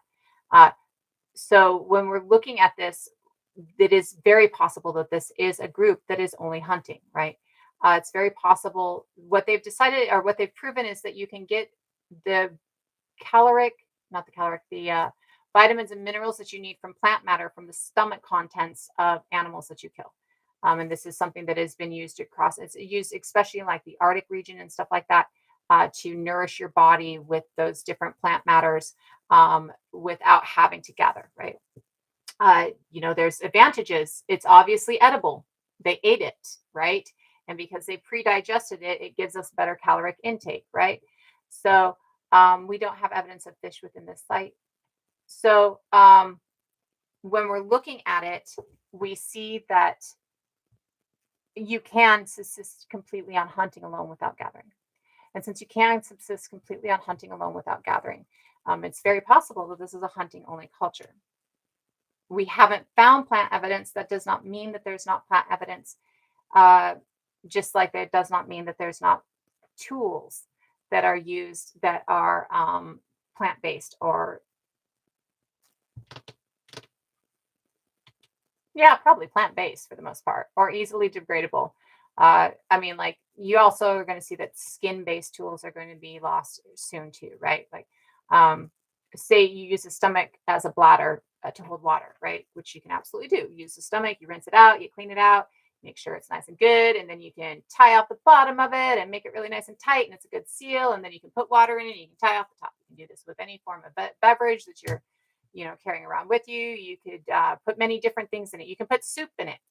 You can boil soup in a, like you can take you can take a stomach bladder, basically make a bladder out of a stomach and boil by putting hot rocks in it, actually, uh, any kind of soup or any kind of meal that you want, right? You could also take that and fill it full of shit and put it in the fire, and then you can rip it, cut it open.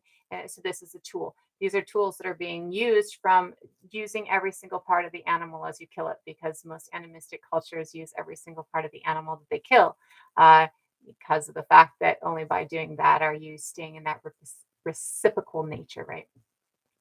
So when we're looking at that, yeah, well, but if it's a single use, like say I butcher a deer, I get all of the like I want to get everything out of the stomach contents anyways, right? So I open up the stomach, I'm getting everything out of the stomach so that I have that plant matter so that I don't have to gather. I've hunted. I might then take some of the stomach, handful of that stomach contents, put it back in the stomach. I've cleaned it out, washed it out, made sure it's clean, put a handful of it back. And then I might take my least choice piece of meat, whatever it is that I don't like the most off of this deer, and chop it up a bit and put it in that bag. And then maybe I've gotten some tubers or something from before and I've got them still, or, just anything else that I might have gathered along the way, right?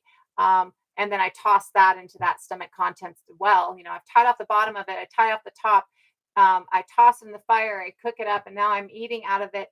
And it's not a disposable thing, because you're going to eat the stomach as well. Like you can eat the stomach. It's a roasted stomach with a stew inside. Let's cut off the top and we can all eat it with pieces of the roasted stomach, right? Because many cultures today eat stomach lining, right? Stomach is still a good thing, right? So you can absolutely have that different level. As a water carrier, you absolutely probably want to watch and make sure that it's not rotting, right? It's going to get a hole in it anyways, right? But just a clean water carrier isn't going to have different microbes left behind that could make it rot as much as something else might, right? So, um, yes, and absolutely, they don't fossilize, right? And they don't. They're not going to fossilize. It's going to be something that is going to disintegrate, be gone within the fossil record quickly. And so there are many different tools that we can use that aren't going to show up in the fossil record. So what tools they were using, we don't know. They could have been using tools that weren't stone-based tools that did the same job as many stone-based tools, and that's why we don't. So far, to my knowledge, and they're still digging on the site, they could find stone tools at any day, right? But so far, to my knowledge, I don't see a mention of stone tools associated. I do again see a mention of animal bones with cut marks on them, which does tell us that they are using some form of tool to do cutting with, right? Which to me is most likely stone. But you could cut with a shell too, right? You can get a really good sharp shell and mix that into your cutting repertoire, you know. There's a couple of different ways that you can possibly do that. Um, yeah, trying to think over, make sure.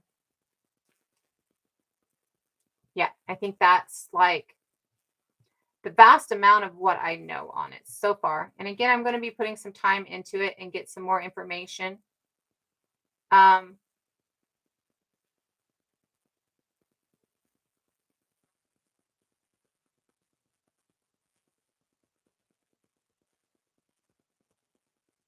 They've found a partial cranium, a mandible, teeth, three partial femora,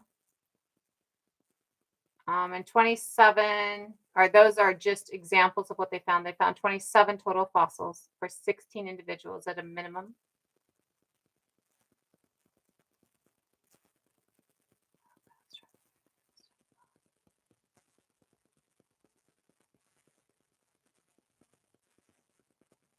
Trying to make sure that I'm getting all the different information from the.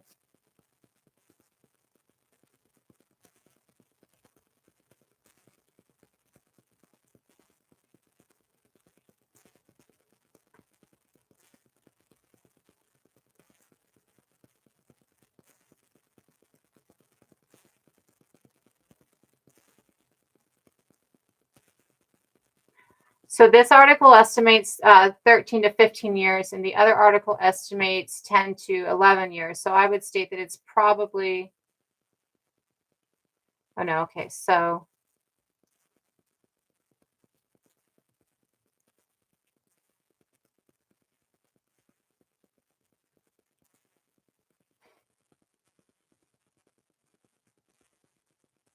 I see. Okay, so when we're talking about the 11.5 years, what we're looking at is a Spanish individual. It's not giving the age of the Spanish individual as in what timeline it is, but it's ATD 669. And they've estimated that at 10 to 11. So they're estimating the HLD6, who's behind me, is 13 to 15, based on looking at other features as well, or looking at the features of other species during this time period, or not time period, but time of life, age.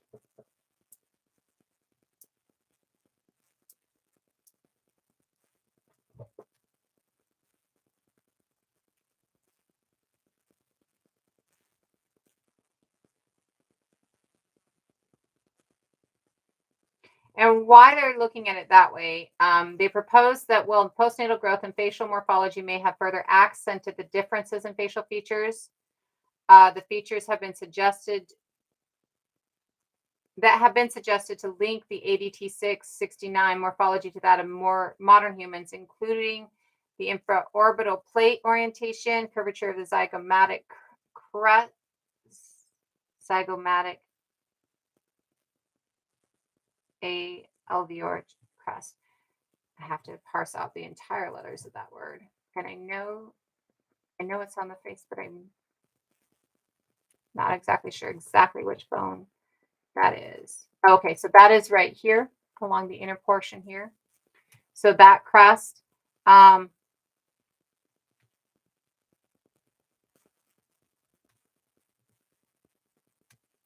The infraorbital depression, that's right here. Um, no, infraorbital here would not have been significantly altered in the course. Oh, no, never mind. Sorry. Infraorbital is right here. Like, I know that's not it. I know that's not it. Infraorbital plate orient, infraorbital depression would have not had been significantly altered in the course of the remaining ontogenetic growth. So this is stating that these physical characteristics uh, did not change as much or did not change very much on the 11-year-old from Spain, or would not have changed if they had grown to adulthood. So they're looking at the same features on this skull, and in the same features on this skull, they're seeing that it would not have changed so much. So they're saying that it's not going to grow to look more like Homo sapien, that it doesn't look like this just because it's a juvenile, that this is something that it would have grown to look pretty much like this in an adulthood, basically, right? Um,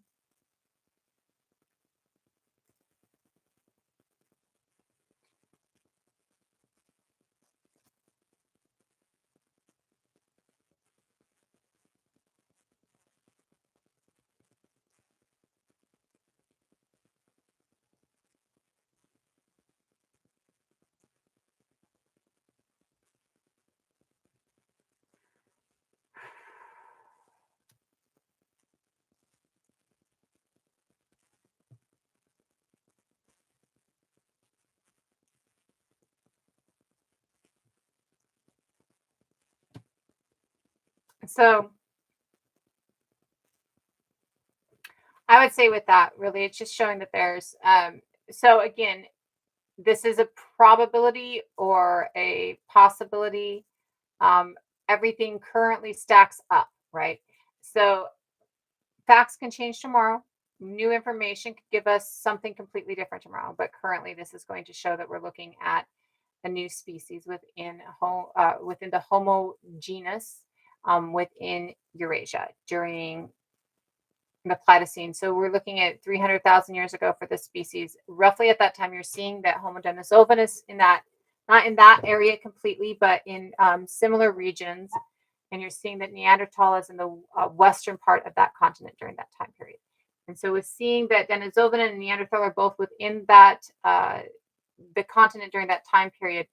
We're not seeing like, so the features that they're looking at, they did see a couple features that they're like, this could be Heidelbergensis or could be like a Neanderthal, but only like we see the same things within them, not things that we only see in those species. And so what we're looking at is most likely another one of those speciations of the subspecies of Homo erectus that we're getting in all the different regions around the world. Now, it mentioned in this article the possibility of another ghost lineage in Western or Eastern Eurasia. So that would be the possibility of a ghost lineage within China. We've talked before about ghost species. They did not mention that as a correlation with this species. And they also are not mentioning this as a correlation with the ghost species that we see within Neanderthal and Denisovan. And since we're not really seeing features of this species that really correlate only with Neanderthal or Denisovan, right? Species, maybe features that we see in Neanderthal and Denisovan as well as other species. But because we're not seeing species that correlate only with them, we're not seeing any connection or link to this being Neanderthal or Denisovan. And there is a possibility that the ghost lineage within Neanderthal and Denisovan is this species, though I would think that they would then be passing down some of the traits within the Neanderthals that we have, and Denisovans that we have found that close lineage within. And there's no evidence of that at this point in time. So it looks like it's really just evidence of an entirely new species at this point. So they're going to have to do more work on it. They're going to have to double down on all of it. They're really going to have to look into, well, they're probably going to try and get genetics, right? They're probably going to start looking at all the different belongings or, fossils on the site, like the bones, like we were talking about. They haven't probably looked into those deeply. So they're probably going to start looking into those to see if they can find culture for this current, or the depth of culture for this current species. Just like we don't see Homo naledi really found until 2010, 2012, And then we don't see publications really starting until 2022, 2023. We're absolutely seeing that Homo naledi and or that this is going to take some time for them to get more information and to get more information out there, right? This is going to take time for them to double down and to really take a look at this and see what's going on within this, right? So we're probably going to be seeing a lot more information coming out on this over the next couple of years. It's probably not going to stop giving us information for the next 10 years at the very minimum, right? We're probably going to see at least that, if not more. Hold on just 1 second. I need to respond to this really quick.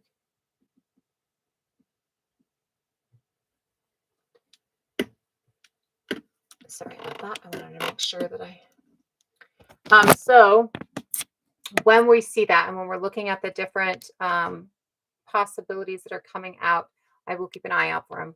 This is really cool and really new, and we'll see. It would be cool if we're looking at, so recently we've talked about different species of early Homo sapiens that we have found, are not different species, sorry. They had an article that came out probably a month ago that talked about how they found a new find of a Homo sapien antecessor, not antecessor, but Homo sapien and not even ancestor. So a Homo sapien that they do not believe has any direct genetic lineage to the Homo sapiens that we currently have on the planet at like 87,000 years ago in a cave in China, right? So if this is a Homo sapien that doesn't have any direct genetic lineage to the Homo sapiens that we currently have on the planet and is not believed to, like it was like, oh, well, maybe, some of those early, because they do have earlier treks outside of the Levant area and outside of the Arabian Peninsula. They do have earlier treks outside.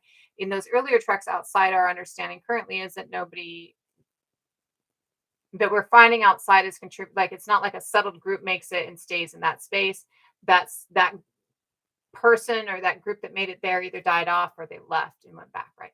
So when we're looking at that and we're looking at this being a new find, this 87,000-year-old one, right? So they might need to look at the morphology on the face of that, right? So does the morphology on the face of that maybe look like it might be a descendant of this species instead of a predecessor of our modern group, right? Like not a predecessor of our modern group, but a member of our current species, right? So if they're looking at that and there's, say that 87,000-year-old hominin or human that they found, that 87,000-year-old Homo sapien that they found, actually maybe has more of a heavier brow bridge or a retromolar gap. These things might be, we might have attributed them to, being just a difference in their morphology at the time, but they might actually lead to showing a connection to the species because they're in the same region, right? We do, to all of our knowledge, though, believe that this is not a predecessor to us, right? And until we get DNA, we won't be able to see if this is one of the ghost lineages or if they have DNA within us. Now, we didn't really know that Denisovan was a ghost lineage until we found a whole genome of Denisovan, and then we start looking at our DNA and go, well, that's similar to that, so that's probably that, right? Or, well, that matches up with that, so that's obviously that. So because of that, it might be that if they get a whole genome of this species, they actually find a whole new lineage within us, right? Like a whole new ghost, not a ghost species, but find this species within us where we didn't think that there was even a ghost species before, because by seeing it in the whole genome, they can see the strands of it in our DNA, right? So it could mean a few different things along that line too. And then when we're looking at other groups of early sapien outside of not Africa, but outside of this Arabian Peninsula, we might see correlation too. So those are all different things that we kind of want to look into as they're moving forward, or that I hope that they look into as they're moving forward to see if these different evidences are coming out, or to see what's actually going on with it, or to see new information on it. They're absolutely going to probably look at, well, not probably, I would say I would be surprised if they're not looking already at the animal bones to get more information, to see what the cut marks are. So you can tell from the cut marks, is that made by flint or is that made by obsidian? We've talked in here before about the fact that obsidian can be sharpened so fine that it will cut between cells, or not cells, between atoms, right? So they use it in microsurgery, right? So is it a blade that was obsidian? So it's a very fine cut mark on the bone, or is it a blade that's flint? So it's still a good cut mark or still a pretty sharp cut mark, right? But not as fine, right? So that will definitely give us evidence of what kind of tool usage they're having. Uh, no, because they say they're tool usage. They say they're tool marks, so they're not chew marks. Chew marks, they could have chew marks. That's definitely a possibility, but chew marks are going to look differently, and these are absolutely cut marks. They don't have images of them that I've seen so far. They I don't know if they put a whole lot of study into that yet because they might be so, excuse me, focused on the exciting of this, right? So, and it's important to note that this species was found before Naledi was found. It just wasn't sure that it was another species, right? Because the differences weren't so drastic, because it looked like it might possibly be a hybrid, because it looked like it could be a this, or maybe it was a that, right? Or maybe because they didn't find the whole skull until recently, right? So whereas with Naledi, we knew automatically it was a different species because of the facial morphology and the morphology of the limbs, right? If they do not find any viable DNA, it'll be the same as it's the only thing currently that I know of that we have viable DNA from is Neanderthal and Denisovan. I was pointed out to you that we do have an oldest genetic data from a human relative, which is a Paranthropus robustus fossil that is from, I've got to look into it. Somebody brought it up in this chat, and so I'm going to go take a look at it. But it came out on the 10th of July, right? So it's brand new. So we are starting to find different ways that we can get genetic data. And so we might get more genetic data from different fossils over the next few years. But currently, the only thing that we have genetic data from outside of us is Neanderthal and Denisovan, right? And since currently the only thing we have genetic data of outside of us being Neanderthal and Denisovan, this will end up being like all of the other species that we see out there, like Florensis or like Naledi, where we're just studying this species, knowing that this species, is a cousin of ours, right? Um, it could also be like that we're taking a look at this and we see, because it is kind of halfway from erectus to what ends up becoming sapien in a whole different lineage. Is this something that we look at and we start looking at the way the speciation of erectus happens, right? Do we start looking at the way that this actually is? Does this change our understanding of the way our speciation happened?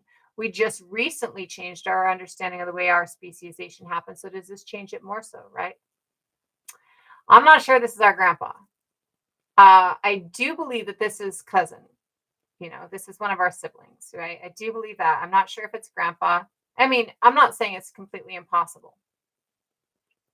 I am saying that they don't have any evidence that points to it yet, right?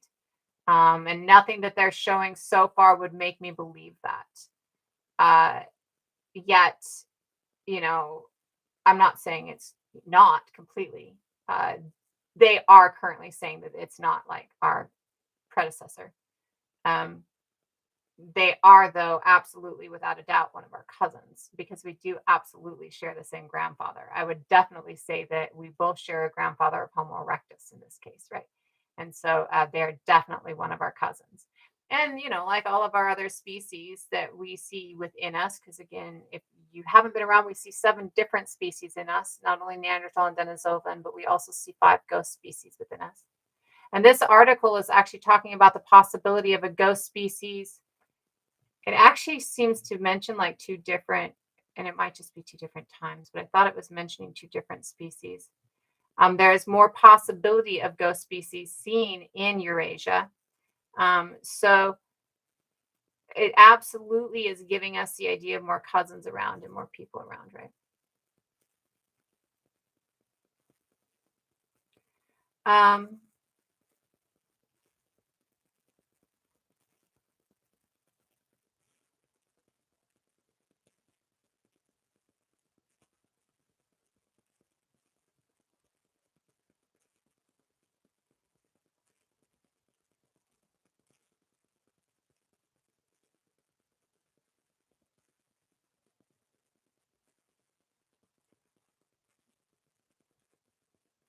So within this,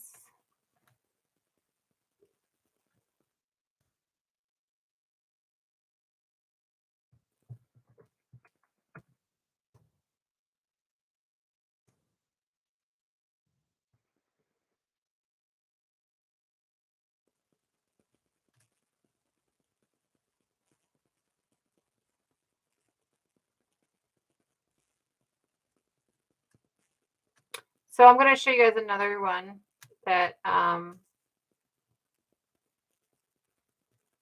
this is one that's 600,000 years old, and this is in Awash in Ethiopia. Middle Awash in Ethiopia. I knew there was more to that word. So this is being connected to Heidelbergensis, and African populations of this species were likely the forerunners of the earliest Homo sapiens. So this is what they're looking at as like how we start to develop out. Okay. And I'm going to do that with you so that you can see. Let me turn you guys around.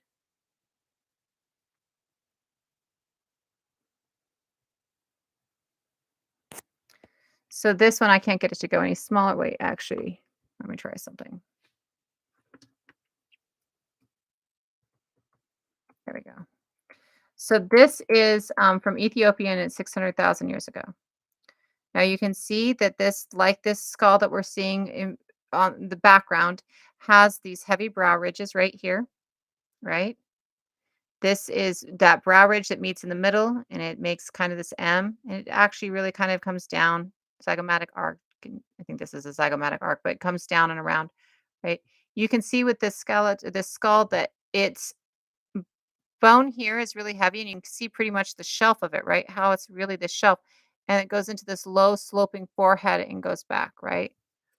And then you can see that this is starting to get a little bit flatter of face, but it's not really that flat of face, right? It has this very deep nose here, or depression between the eyes here to go out into its nose, but its nose does seem to be not completely underneath its brow ridge, but a little bit more underneath its brow ridge. Um, and so this is one of the skulls that they were actually comparing it to when they were looking at, how do we decide what this is, right? And you can see with this skull, sorry, YouTube, don't mean to do that to you. You can see with this skull where there are some features that you're going to see differences within it, and some features that you're going to see similarities within it. But none of the features are completely us, and none of the features are like this specimen either, like this child, actually, the child either. So when we're looking at it,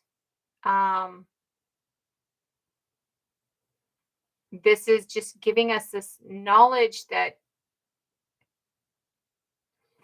as Homo sapien that we are today, right, as our ancestors are starting to develop in Africa, there are several other species developing out of Homo erectus across the globe.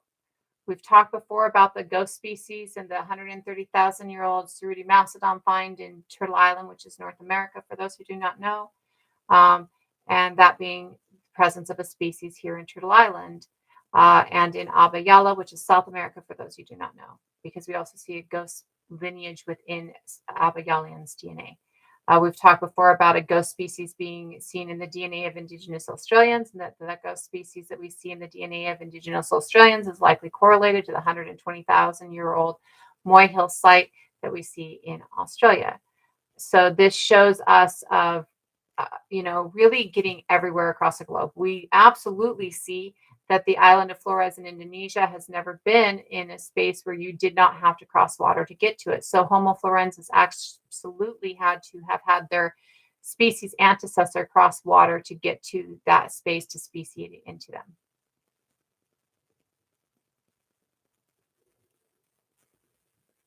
Well, and honestly, sometimes I wonder, is it actually Australia? Sometimes I wonder, is it in the South Pacific? I have many different spaces that I go, I wonder, right? I'm just going with the evidence we have so far until it differs, right? Like I have ideas and I wonder, but I kind of Yeah, absolutely. I kind of, some of the things that I wonder we've actually found evidence for, and some of the things that I wonder we haven't. So who the fuck knows, right?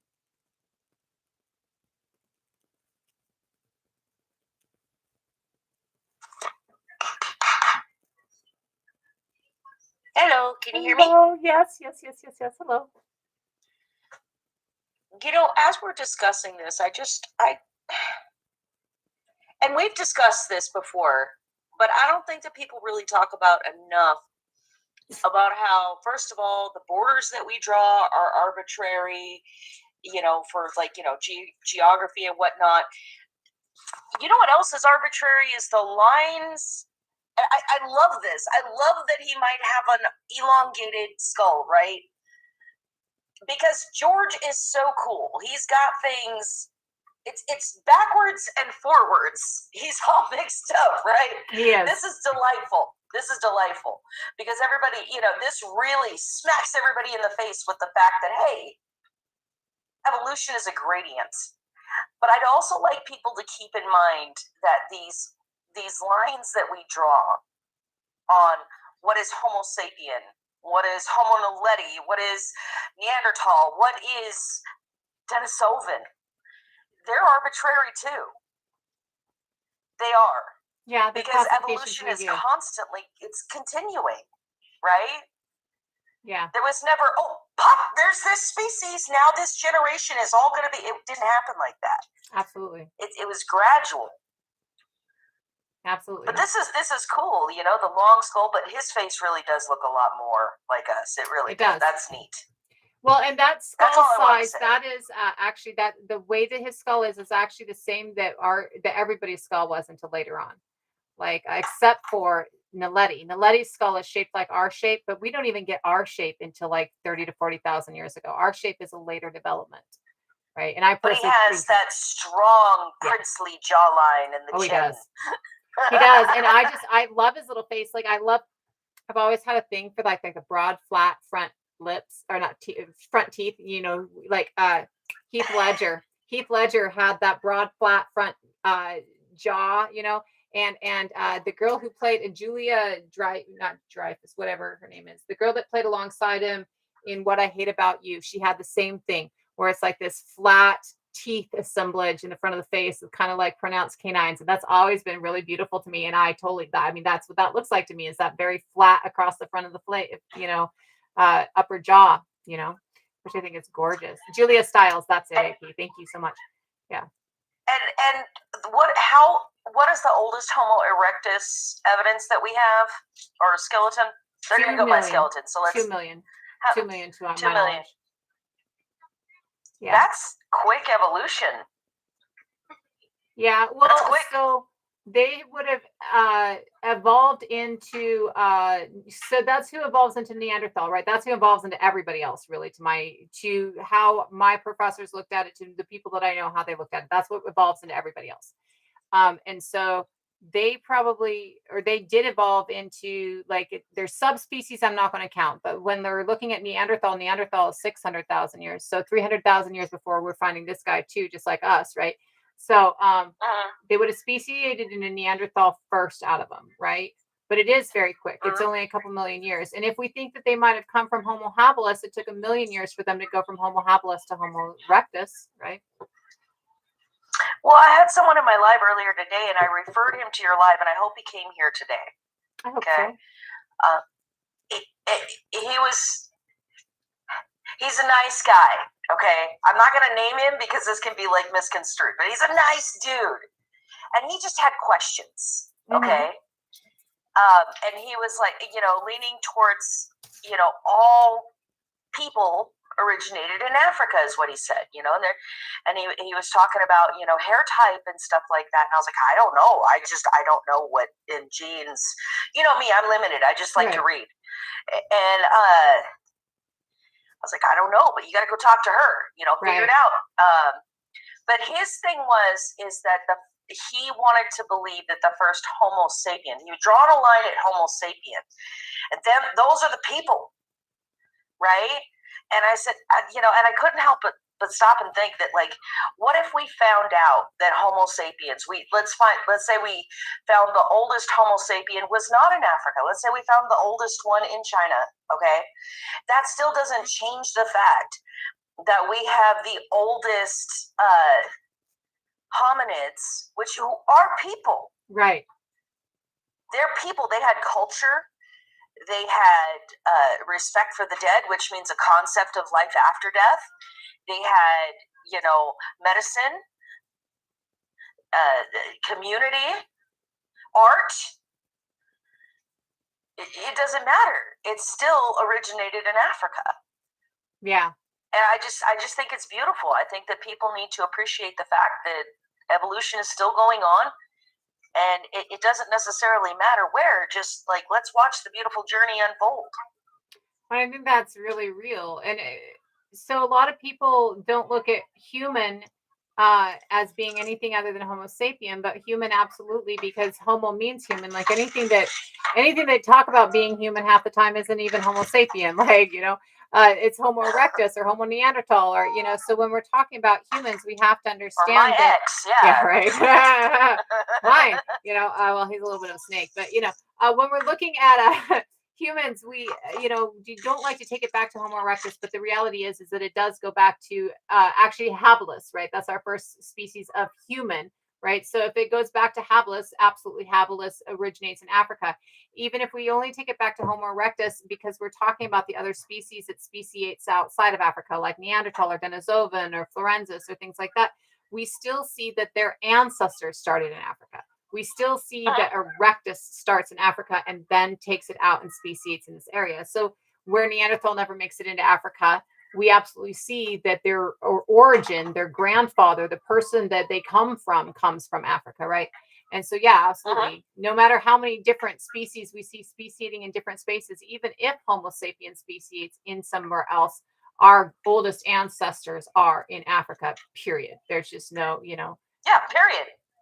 And I do agree. It weirds me out why people get all frustrated with it. And it's like, I think your racism really showing. struggling. And he was really struggling. He was a nice dude, Yeah.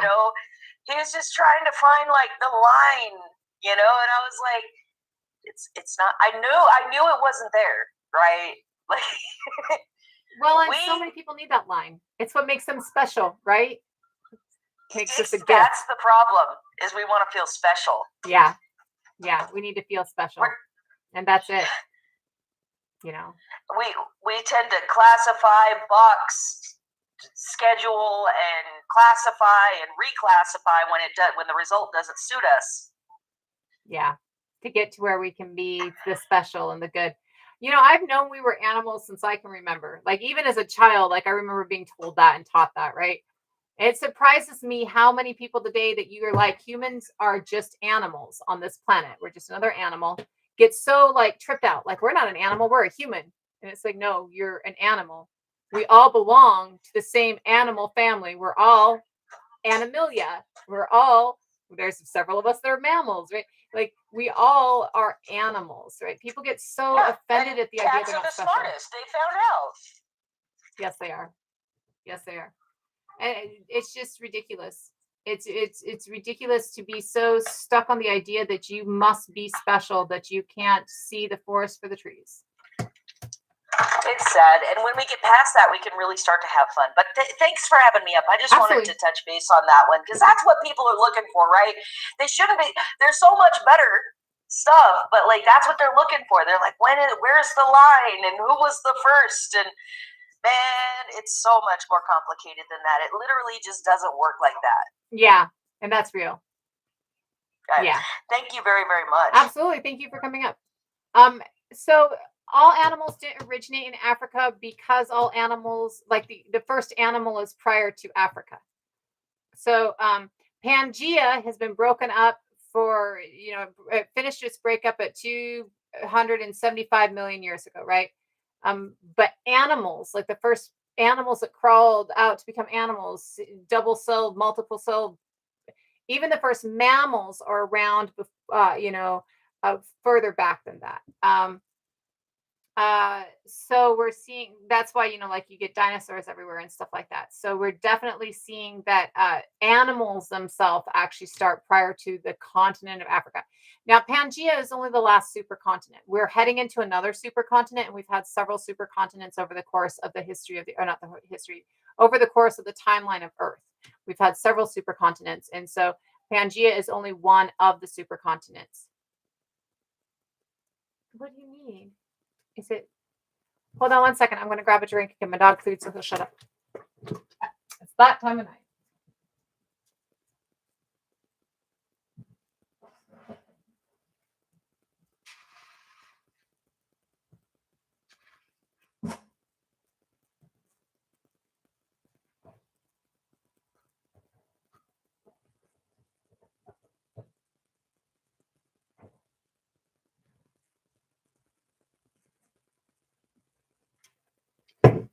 Okay.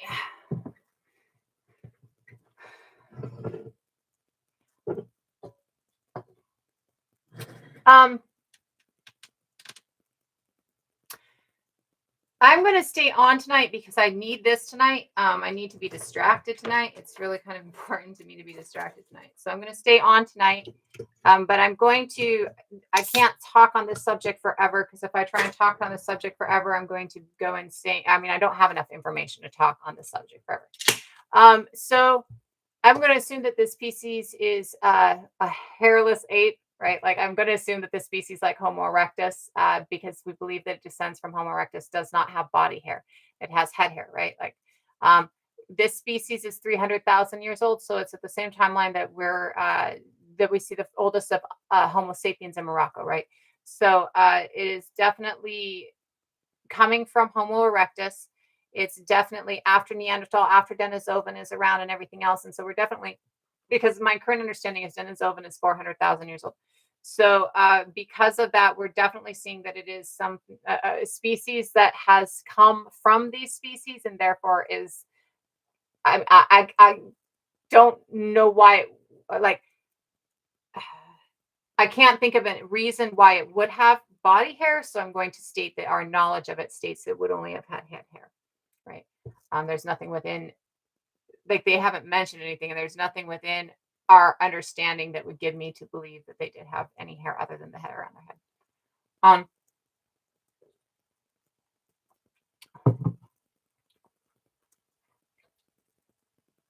Do you mean like who we are currently today? I would say no. And the reason that I would say no, Callie, okay, so I do believe that there was another species here when sapien gets here. And again, this is based off of current evidence and current knowledge. I do believe that there's another species here when sapien gets here. What I do not believe is that the group that we know of today as having been here, like the sapiens that were here, are an action leather sapien species. And the reasoning that I don't believe that is just because we can have babies together. It's too easy. If we were different species, we would not be having babies together as easy as we are. That's why the percentage of DNA that we see, he has to go outside. That's why the percentage of the DNA that we see is so small. Give me like 2 minutes. I'm going to set up his little thing outside so he can go outside.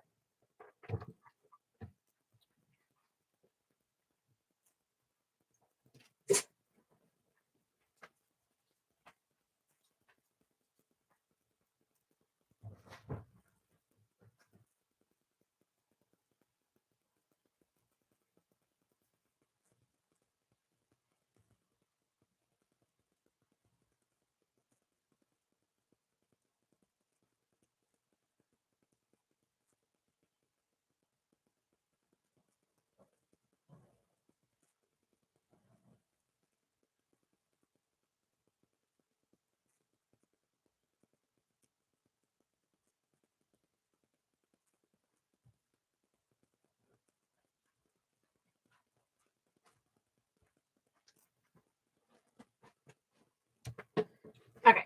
I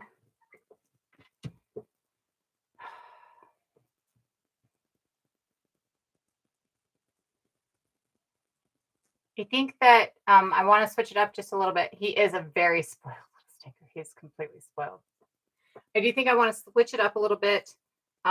just because I want to do something that I don't have to have so much focus on. Not so much focus on, but so much thought process behind. Um, so I'm going to open it up to ideas.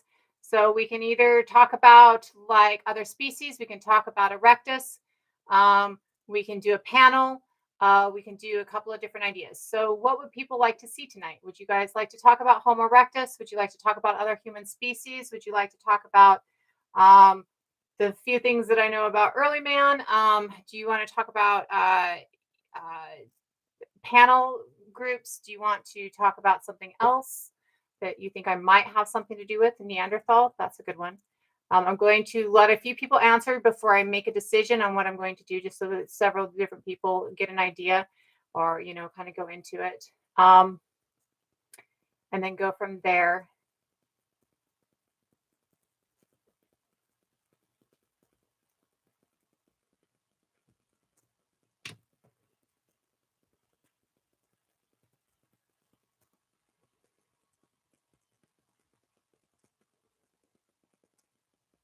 Okay. Okay, so what I'm going to do is the two groups that don't have Neanderthal DNA are the Kwe population of South Africa and the that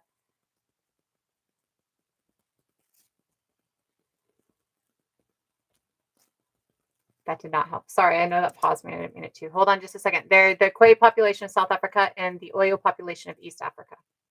I'm going to change this out really quick.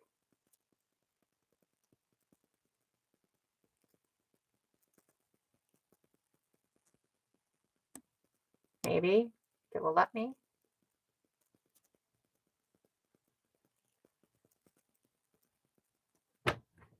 My thing won't let me. Hold on. We're going to go ahead and talk about some other early humans, and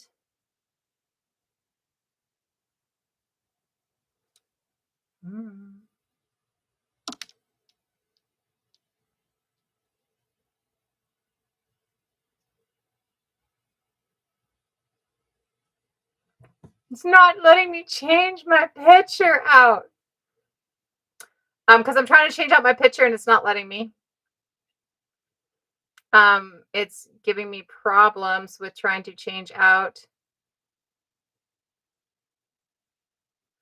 We'll go ahead and we'll pop that up because it gives a little bit of everything. I was trying to change out my picture, but sometimes it'll try and pause me when I'm trying to change out my picture. I was trying to get the early humans off so that I'm not focused on them, or not focused on them, but so that I'm not being drawn back to them right now.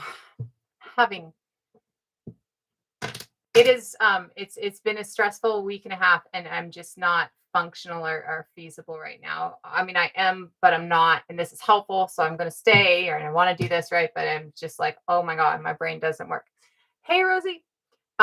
So let's go ahead and talk a little bit about Neanderthals and other species that we see. So the one that we were just talking about is a totally new one. We don't even have a name for it yet.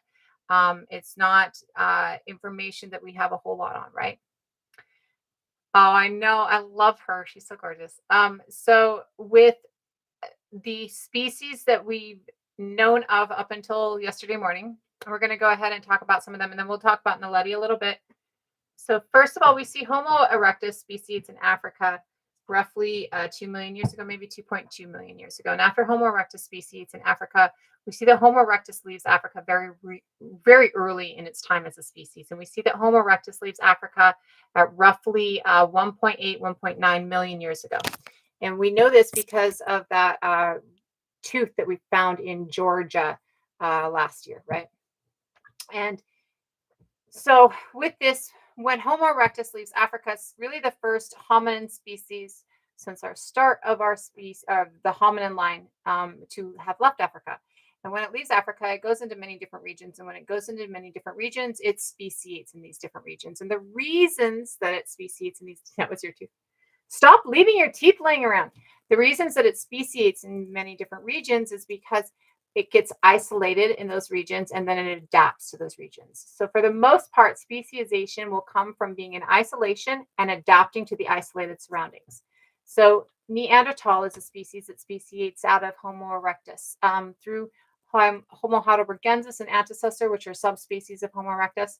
And when Neanderthal speciates from Homo erectus, it speciates in Northwest Europe, and because of Eurasia, not Europe, Northwest Eurasia, and because it speciates in Northwest Eurasia, we see that it speciates with several different qualities that kind of adapt it to the region it's in. We see that Neanderthal speciates very short, very kind of stocky and compact. These things actually kind of keep heat in.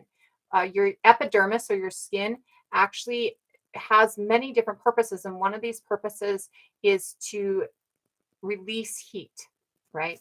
And so if you have long, thin skin, you get more heat release. If you have short, compact skin, you get less heat release.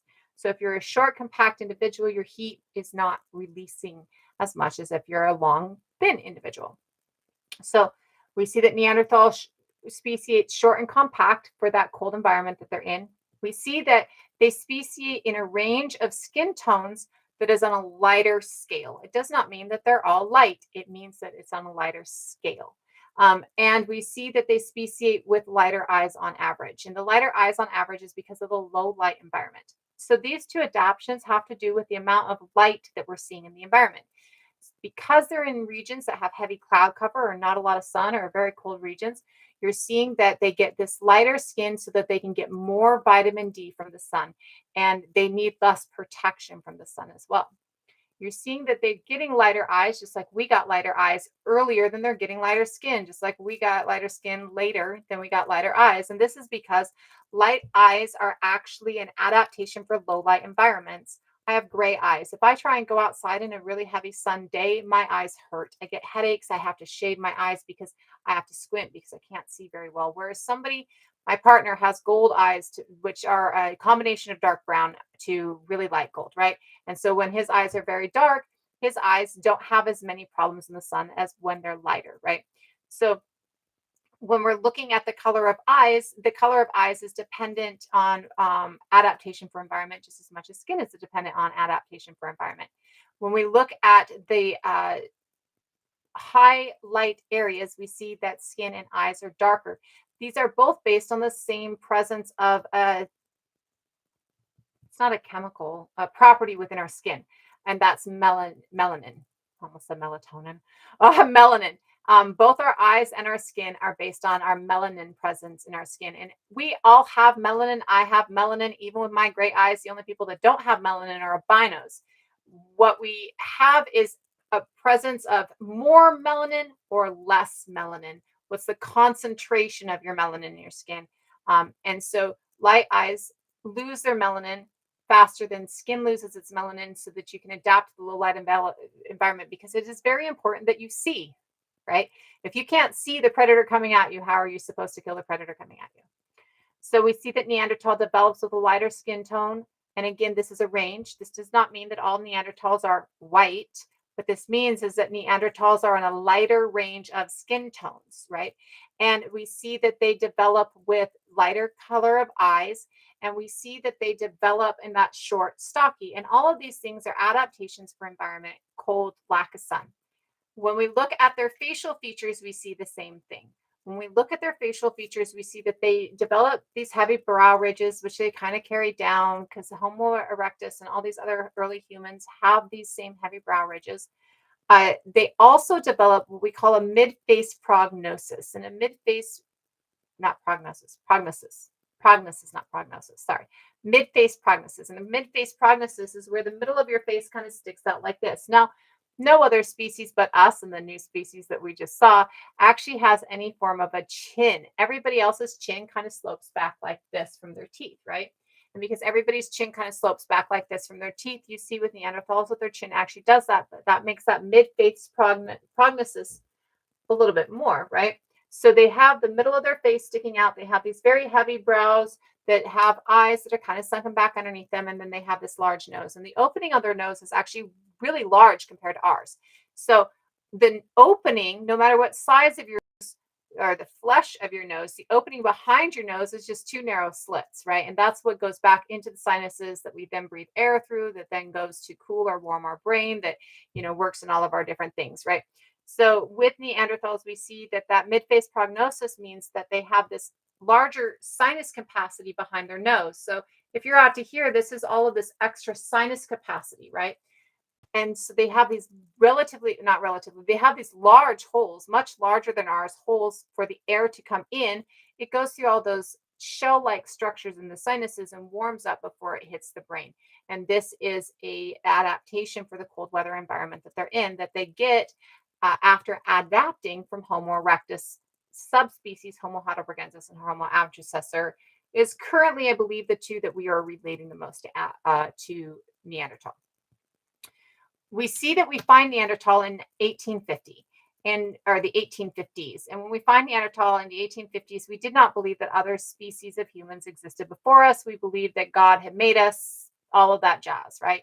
And so we start to see the existence of other species at that time within our knowledge. We then discover other species. We discover Erectus, we discover Ergaster, we discover Habilis, Paranthropus boisei. Archaeology takes off. All these different species. Only Erectus and Neanderthal do we relate to us. And then we relate Erectus and Neanderthal to being our predecessors, like who we speciated from. It's not until 2003 that we find our first other species outside of Neanderthal and in 2000 that lived alongside us in the same time frame that we did. And this is when we find Homo florensis on the island of Flores in Indonesia. Now, the island of Flores in Indonesia has always been above water, surrounded by water. It has always been in a space that no matter how the sea levels drop, it's in this, what we call the Wallace Trench. It's this deep trench in the ocean that's between two continental plates, which means that it's never been above sea level. Like it's never sunk down so low that you could get to it by walking. So we've known since 2003 that somehow there was this crossing of water to get the island of Flores in Indonesia. There was thought process that maybe a couple of people drifted across. Neanderthal is human. Anything that falls underneath the genus Homo is human. Genus Homo means human. Homo means human in Latin. It does mean same in Greek, but in Latin, which is where we get our taxonomy from, or what we use for our taxonomy, Homo means human. And so genus Homo is any genus Homo is a human species. So Neanderthal is absolutely human. Same thing with Homo florensis. So Homo florensis, we at first are kind of like, well, maybe they just drifted across on a couple logs. And we've been studying them for a while. There's currently a doctorate of anthropology who has participated in the original excavation, who's been studying down there for the last 20-something years. And there is sightings of Homo florensis within the last 50 years by indigenous people. So we're currently looking at whether or not Homo florensis actually still exists on the island of Flores in Indonesia. This is in 2003. Roughly 2010, using the polymerase chain reaction advancement developed by Svante Pablo that he won the Nobel Peace Prize for last year. We start testing DNA of ancient hominins. Now, before this, we couldn't test the DNA of ancient hominins because DNA degrades quickly when you die. So your DNA is constantly replicating where you're still alive. The moment you die, your DNA starts degrading. It goes into a half-life phase, which is the rate of time your DNA takes to degrade by half. All elements on the planet have this. If you start your day with 100 strands of DNA and the half-life is 1 day, then you lose 50 during that day and end the day with 50. Second day, you start with 50 and lose 25, end with 25. This is a half-life phase. So DNA entering into that half-life means that DNA starts degrading, and we haven't been able to test it before this invention, right? Go home and go to sleep. I know that you're still at work because you're listening to me. Don't you even try and play. I know you, and I know that you're still at work because you're listening to me. Go home and go to sleep.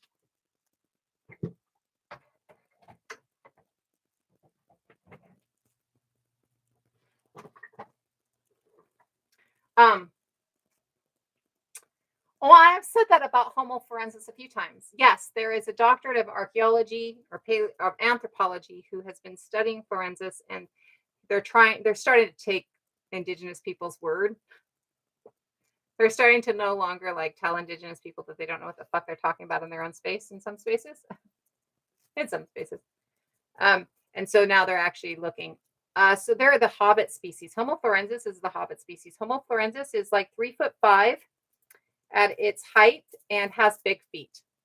We found Homo florensis around the same time that Lord of the Rings released their first movie, right? So it kind of registered for people. But Homo florensis is actually our hobbit species. So they're about 3'5" and they have large feet. This definitely gives us evidence of crossing water. And with this, also, we see something called island giganticism or island dwarfism. Island giganticism and island dwarfism state that the space that you're in, the amount of predators that you have and their size, and the amount of food that you have dictates the size that you will grow or speciate to or adapt to.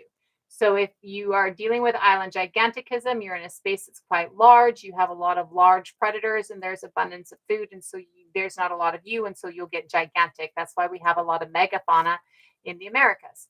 Island dwarfism is the opposite of this. It says that if the space is small and the predators are small or not abundant, and if the food is not abundant, then you start to shrink. So,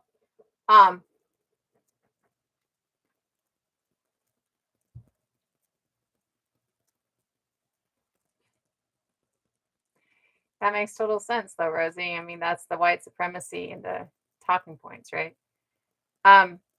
So after Neanderthal, we absolutely are still looking, right? And in 2010, Svante Pablo's polymerase chain reaction invention is being utilized to extract DNA from bones within the Denisova cave. And in the Denisova cave in Russia, they extract a phalange bone and little tip of a finger, and they extract DNA from that, and they develop a whole new species out of that. Now, Denisova, we've got all the pieces of Denisova will fit in the palm of your hand. This cave is littered with thousands of bones. The largest are like 2 inches, all human of some kind, whether it's Homo neanderthal, Homo denisovan, or Homo sapiens. So there are Homo sapiens in the later levels of the cave. All of these bones are currently being processed, and they're trying to find what they can get DNA out of with these bones. And so Homo denisovan, we've only found a few bones of. They're all small bones. We don't have a skull of. We have a base of a skull, but just a fragment of the base of a skull. We do know that they had speech from that fragment of the base of the skull. And we do have a new invention that they come up with in the last couple of years that will actually take DNA and extrapolate a picture from that DNA so that they can actually get a picture of a human. Like if I died tomorrow and somebody blew my face off, they could extrapolate my DNA and reconstruct my face from it. So they used that on a thigh bone when they found Denny, which is the picture behind me. Denny is the only DNA-based hybrid that we have. We have 3 hybrid children that we think of in the fossil record. Of the 3 hybrid children that we have, one is in Spain. God, where's the other one? I think the other one's in Northwest Europe, and then Denisova Cave in Denisova, Russia, or in Russia. Denny is the only one of those that we actually have DNA from. She is half Neanderthal and half Denisovan. Denisovan father, Neanderthal mother, and she is 90,000 years old, and that's the girl behind me. The other 2 that we don't have DNA from. We think that they're hybrids based on the morphology. We're not sure if they're hybrids or not based on their morphology. So when we look at that advent of polymerase chain reaction, the DNA, the only 2 that we have DNA from, the only 2 species that we have DNA from outside of us currently has been Neanderthal and Denisovan. There is some new genetic data from a Paranthropus boisei, or no, Paranthropus robustus, yet with the Paranthropus robustus, I haven't really looked into it. I got told about it tonight, so I don't know what all the genetic data is from that. It is from tooth enamel.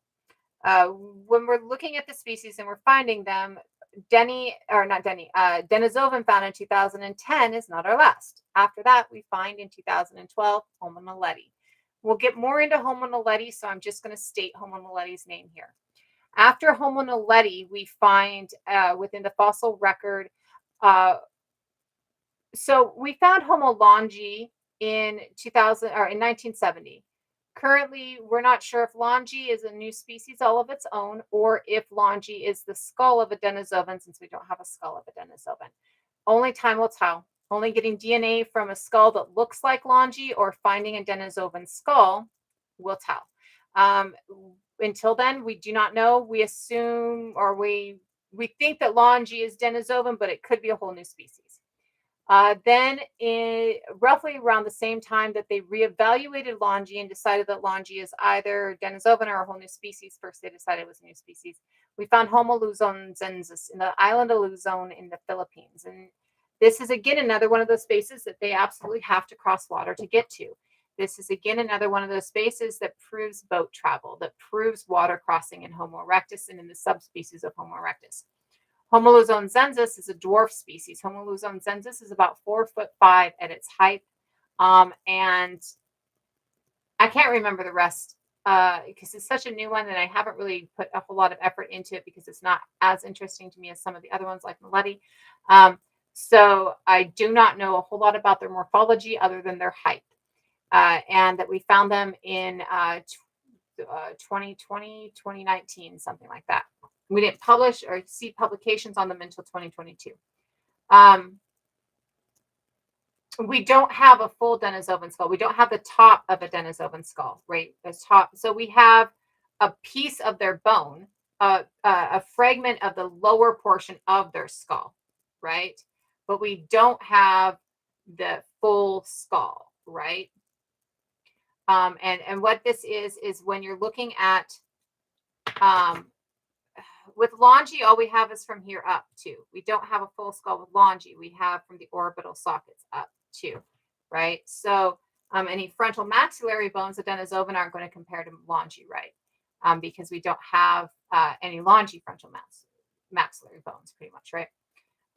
So with luzonensis, I don't have a whole lot of information on them. Those are the 6 species that we have seen in the fossil record. There are 6 species that we have seen in DNA, though evidence came across with this new species, so there might be 7 species in the fossil record and 7 species we see as ghost species. Evidence of another ghost species in China is actually starting to maybe possibly be there. So what we see within the DNA of Homo sapiens and within DNA of Neanderthals and Denisovans is the presence of what we call ghost species. And what ghost species are is a species that we see this fingerprint of them in our DNA, but we haven't found the whole species in the fossil record, so we haven't gotten a whole genome of this species yet. So we have no way of telling who the species is. We just know that we had sex with them and had babies with them, right? We just know that we came across them and we got down. So we see that there is one ghost species that we have seen within Neanderthals and Denisovans. And then there are 5 ghost species that we have seen in modern populations or pre-colonial populations of people around the world, modern Homo sapiens. Modern Homo sapiens. And those 5 ghost species, we see 2 populations in Africa that do not have Neanderthal DNA. They are the only place on this entire planet that does not have Neanderthal DNA prior to colonization.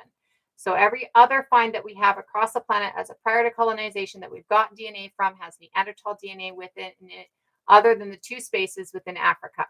We see that there is one population within West Africa, Northwest Africa, the Oyo population, that does not have Neanderthal DNA. And we see that there's one population in South Africa, the Kwe population, that does not have Neanderthal DNA. They're the only 2 populations on the entire planet that does not have Neanderthal DNA, and they have 3 ghost species within them. Again, ghost species are ghost species are a fingerprint of a species, a couple strands of their genetics within our DNA. It's like a couple of genes that we see within ours, and we're like, well, where'd that gene come from? That looks human, but it doesn't look sapien, right? So when we're looking at that, we're seeing that there are 3 ghost species within those 2 populations in Africa. When we look at indigenous Australians, we see another ghost species. And when we look at indigenous Turtle Islanders, which means North America, for those who do not know, or Abayalians, which means South America, for those who do not know, we see that there is another ghost species within those groups. So we see that there are a total of 5 ghost species in our modern day species, basically. And then one that we see within Neanderthal and Denisovan, which gives us 6 ghost species currently and 6 species in the fossil record currently. Of course, tonight we were talking about a new species that they found within the fossil record, which we'll probably be talking about more over the following in our next couple of weeks. And in that study and in that find, they're also talking about the possibility of another ghost species in Asia. So there are more ghost species possibly out there, and there are more species possibly out there. They're all species that we lived alongside for the most part, right? We might find other species that like predate like Homo erectus, or not predate Homo erectus, but like predate us that we didn't live alongside of that come from Homo erectus, right? So, but all the ones that I've just talked about are all species that lived at the same time that we lived.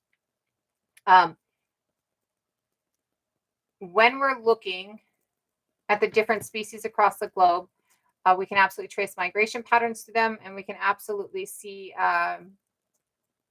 in some spaces they kind of give weight to the indigeneity of that space, right? To the indigenous groups within that space, the indigenous communities within that space, and their weight of being indigenous to that space, right? Not that we should need weight, right? But we all know how Western thought works, right?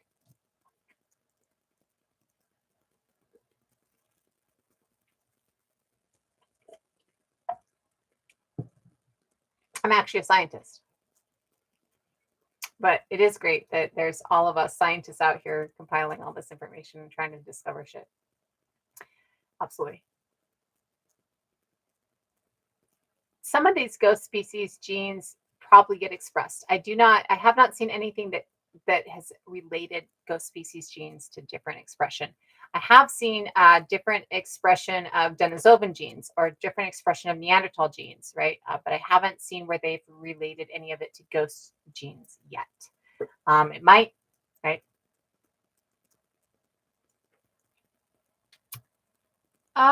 So look under hybrid children on my website.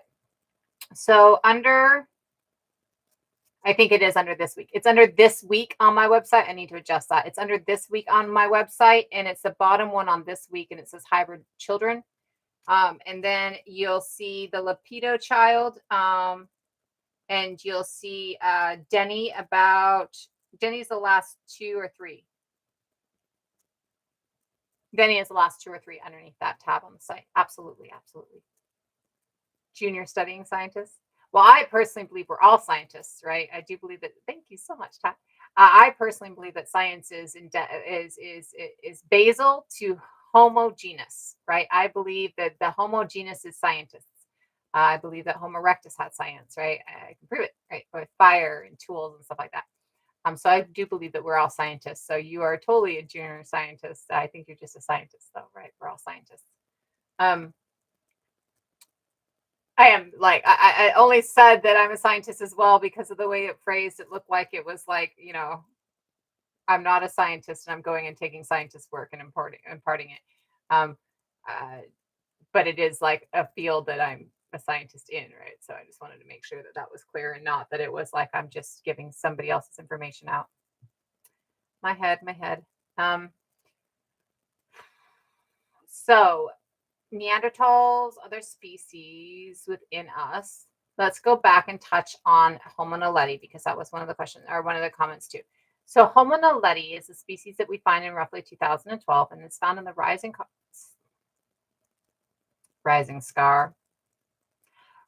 Star cave system near Johannesburg in South Africa.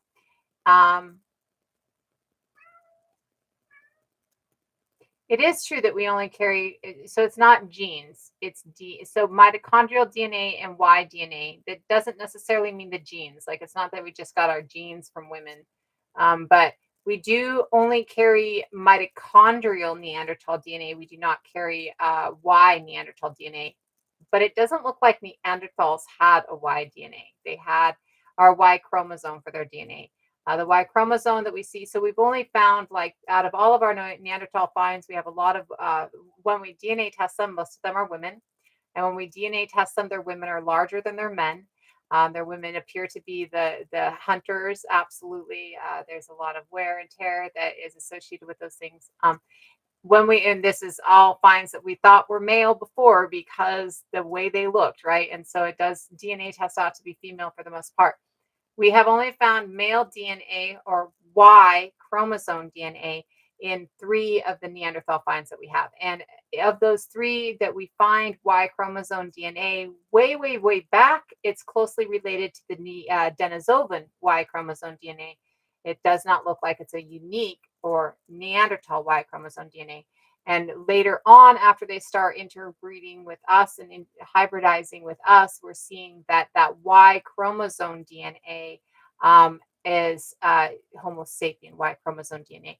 We have yet to find an actual Neanderthal Y chromosome DNA. And that's what we do not see in us as a Neanderthal Y chromosome. We see a Neanderthal MT chromosomes.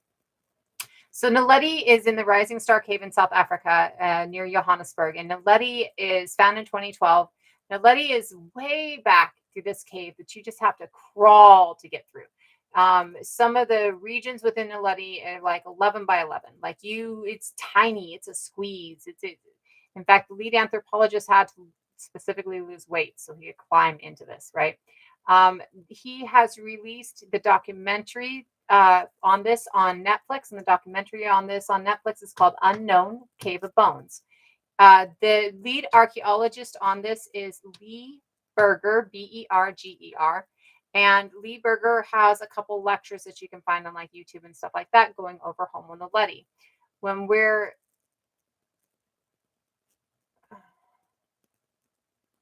So biologically, we all have 3 sexes that we know of, 3 biological sexes. We have male, female, and intersex. Homo sapien has male, female, and intersex. We have not found a confirmed intersex person within Neanderthal or Denisovan, to our knowledge. Yet we've had a hard time getting some of the DNA from some of these finds, right? We have found intersex people throughout history, throughout sapiens. We have found many intersex people throughout sapiens.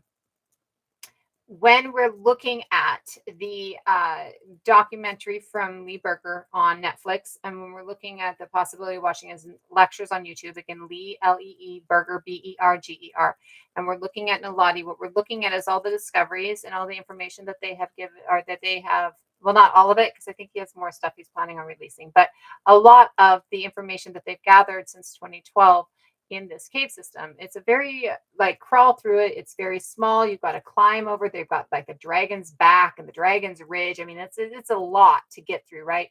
And then you get down into this, seeing it on film, you can actually see just how tiny it is. It's a very small space. And in this very small space, there are burials within this very small space. And there is evidence of many different things. So there's evidence of carrying fire through space, like carrying torches through tunnels so that they can see. There's evidence of ceremony. We see that there is burial in one chamber with fire in that chamber, yet eating and fire in another chamber, right? So you're cooking your food and your fire out in this chamber, and then you're going in and you're sitting with your dead in this chamber with the fire. And we're seeing that there is actually markings on the walls of the cave. So our first evidence of cave art. This predates all other evidence of cave art by about 200,000 years. The oldest evidence of any cave carvings or art, I believe, is about 90,000 years old. I think the oldest evidence of cave carvings is sapien. The oldest evidence of cave art is Neanderthal, like painting on the walls. This is carvings in cave walls at 335,000 years ago. So it predates the oldest evidence of any form of carvings or even cave art by over 200,000 years. If you're looking at the videos, if you're looking at the things and taking a look at the different looks of what the carving looks like, you'll actually see that the carving on the wall sometimes looks like runes. Not joking, not kidding.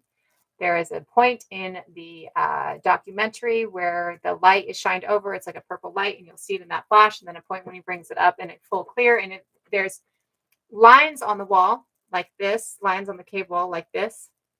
And in between those lines on the cave wall are symbols. It's like an X in between those lines on the cave wall, a straight line in between those lines on the cave wall.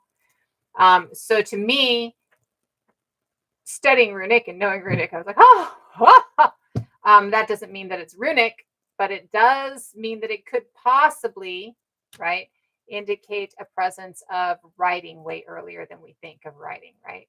Currently, we have realized within the last year or so that there's actually writing in cave art at 27,000 years ago. So we do know that writing is earlier than we think. We actually have evidence of writing in Neanderthal cave art at like 60,000 years ago. So we do know that writing is earlier than a lot of times we think.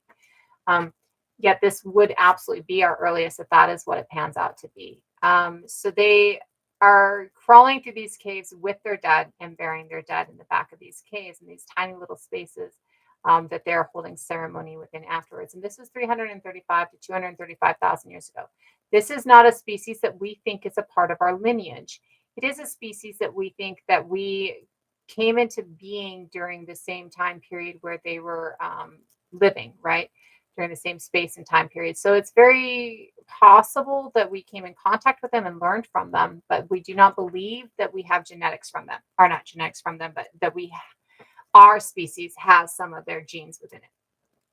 We haven't gotten DNA from Naledi. It is unlikely we will get DNA from Naledi. Naledi is in a hot and moist environment, and that is an environment that is really bad for DNA. It goes away like really quick. So when we're looking at Naledi, there is a lot about Naledi that's fascinating. One thing about Naledi is that it seems to be like 3 different species of human combined. It has a lower body that looks like Homo erectus, and yet it has a upper body and brain size that looks and face shape that looks like uh, Australopithecus, so Lucy, and then it has a brain shape, right? So the face shape is Australopithecine, but its brain shape is the same as our brain shape. And we only see this brain shape in us, and we only see this brain shape in us within the last 30 to 40,000 years. It's not even something that we developed within our start, but we see this brain shape within Homo naledi before us. And that's something, hi Dakota, and that is something that is pretty informative of our understanding. Most people within the field of evolution, within the field of human evolution, within all of the other thought process of looking at biology and stuff of other species in the times before us, will tell you that evolution is not linear. There was a huge article last year or the year before that went about proved how evolution is not linear, that they've actually given like actual theoretical, not theoretical, actual proof to the theory that evolution isn't linear. So we know that evolution isn't linear, and Homo naledi is one of those species that really shows us that evolution is not linear. We see that it kind of goes back 3 million years with the upper body shape, size of the brain case, and facial morphology back to Australopithecine, and yet it stays the same as Homo erectus in its lower body, and yet it leaps forward 300,000 years to our brain shape, right? So it definitely shows that there are several different ways that evolution works, that it's not linear. It's not a tree, it's a web, right? There's admixture from everywhere. It's not a tree, it's a web.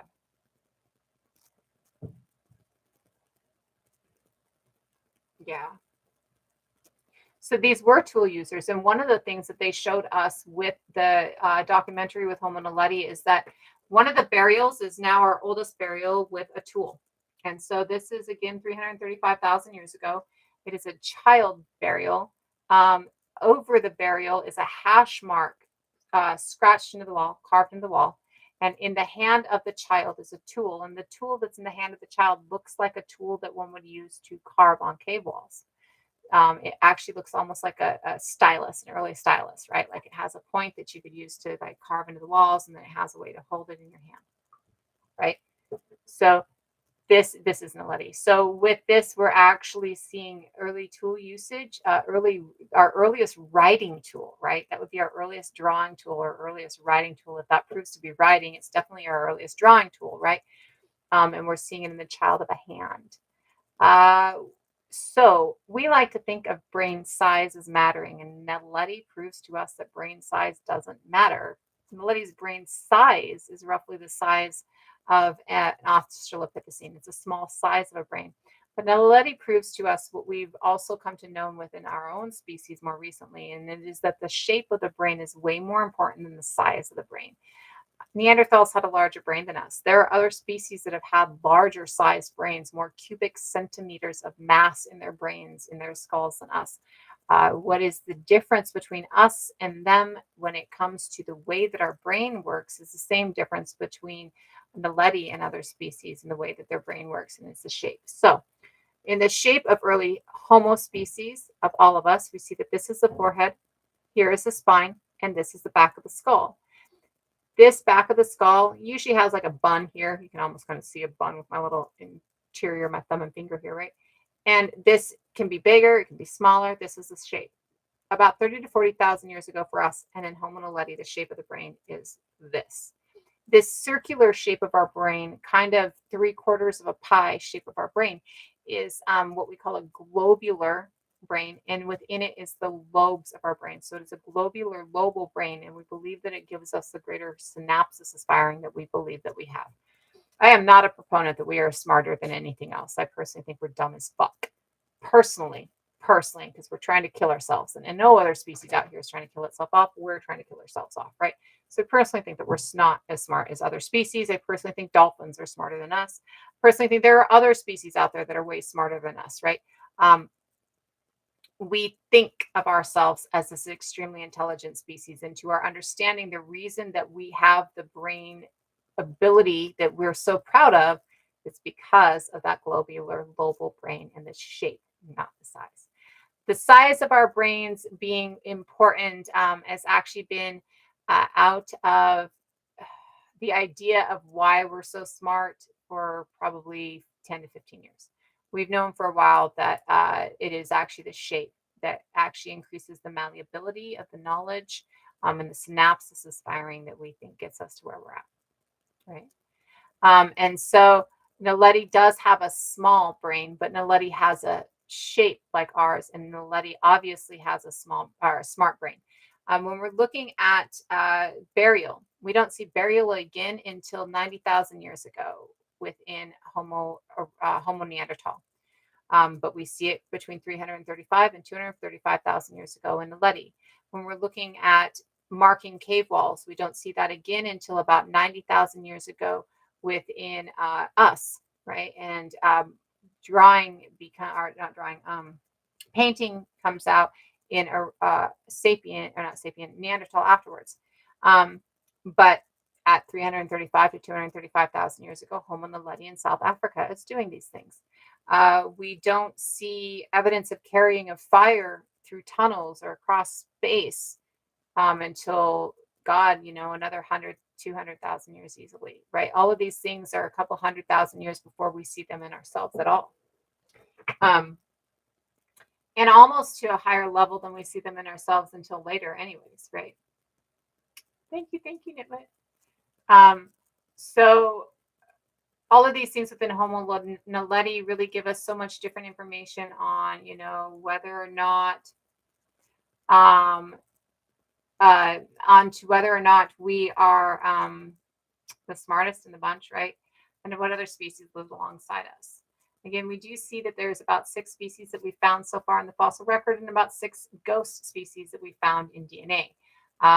The newest evidence coming across yesterday morning suggests that there is a 7th species that's been found. And within that study, there is conversation of a possible 7th ghost species found in China. Both of these are in China.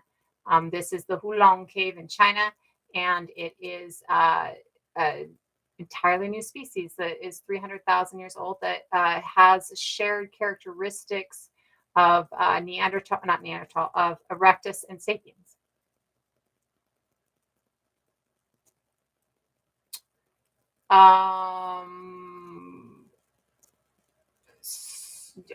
So any thoughts about Svante Pablo's work with the Neanderthal genome? Well, we've talked before about Svante's invention that gives us the ability to test everything, right?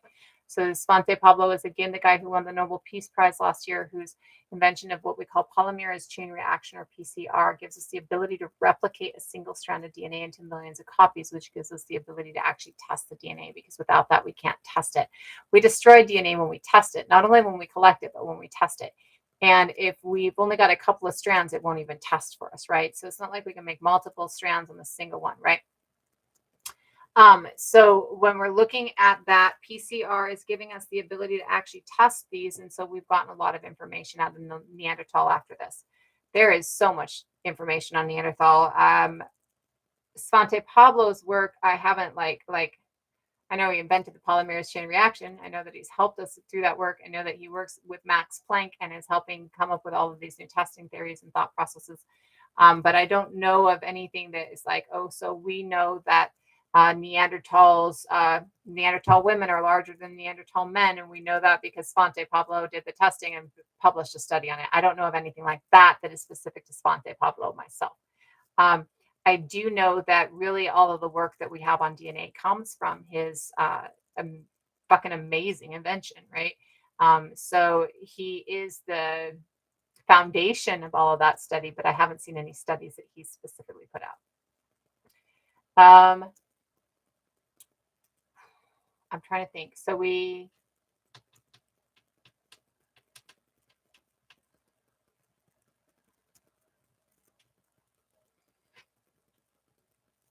what's BS, Merv?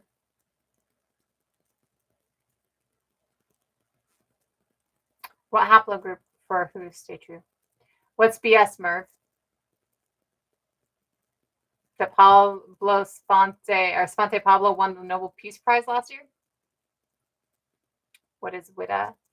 As far as I can trace, Widda is the oldest etymology of the word witch. It means knowledge, wid of feminine. And the Druids and the Widda, the Druids and the witches, are the scientists and healers and teachers of the Celtic people.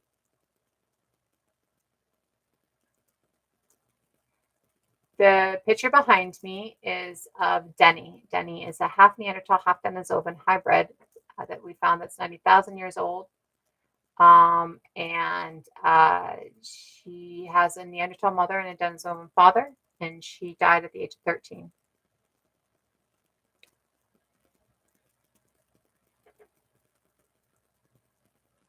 I do have haplogroup X within me, yes. I actually have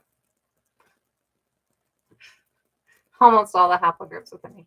I'm very, very, very, very, very, very, very mixed. Like there's not a space I don't come from. So I do actually have haplogroup X within me. How old is Lucy? Lucy is, I think, 3 million years ago, 3.5 million years ago. Lucy is Australopithecus.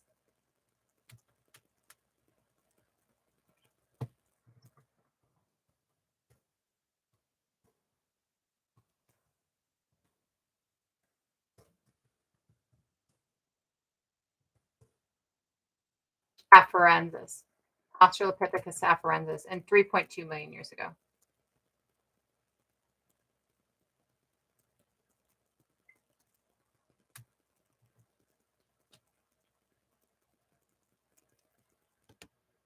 We do see a total of 7 other species DNA within Homo sapien DNA. We see Neanderthal and Denisovan, which we know of from their presence in the fossil record.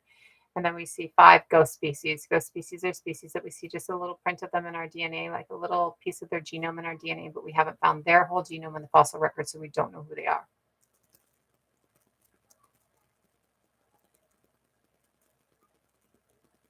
Awesome, Victoria. Race doesn't exist. Race is a colonial construct created by Europeans to justify atrocity. Race does not actually exist. I figured out my haplogroups by taking it to several different DNA sites that you can upload it to find all your information. Those are on the website right there underneath the tab DNA tools. There are not hybrid humans among us today. Everybody on the planet is not pure Homo sapien. There's not a single person on the planet that is only Homo sapien. Everybody on the planet has the presence of other species within them. Yet none of those are hybrids because that presence of other species within our DNA is so far back, it's not like it's half and half. Right?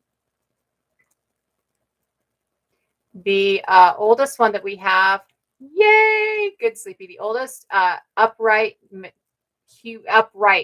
being that we have is Sahelanthropus tadici, and this is the discovery that was published last year that everybody was talking about, where we found our oldest hominin at 7 million years ago in southern Africa. So this is from a lake bed in Chad, and this is Sahelanthropithecus tadici, and he is 7 million years ago. All our scientific classifications are absolutely constructs. Hybrids did absolutely exist previously, but not within the last 50,000 years. Well, no, I take that back. Not within the last 30,000 years. We haven't had an actual hybrid within the last 30,000 years, at least. Anybody who is from Southeast Asia, the islands of the South Pacific, Australasia, or Turtle Island, which is North America, or Abayala, which is South America, would have a presence of Denisovan DNA within them. Those are the spaces that we see the presence of Denisovan DNA.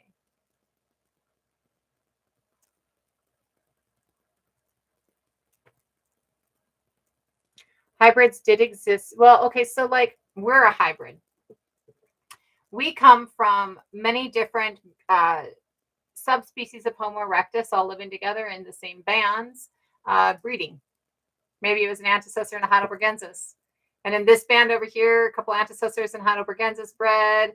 And in this band over here, heidelbergensis and an ergaster bred, and an antecessor and an ergaster bred. And then from this band down here, a couple of different species bred. And then each of those different interbreedings might have gotten a couple of people out of them, and they each got a couple of different Homo sapiens out of them. And the Homo sapiens that they get out of them then, like coalesce into a singular species much later on.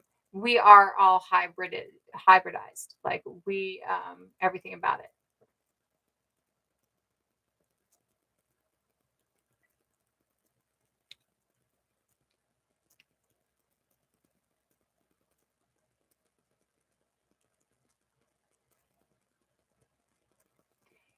Is the linear idea of just a species or that living at a time reflective of Western racism? So do you mean in the idea that is the idea that Neanderthal develops between 600,000 years ago to about, or lives from 600,000 years ago to about 30 to 40,000 years ago? Is that idea at a line of time, the fact that it's a timeline, is that part of racism? Is that what you're asking, Sibylla?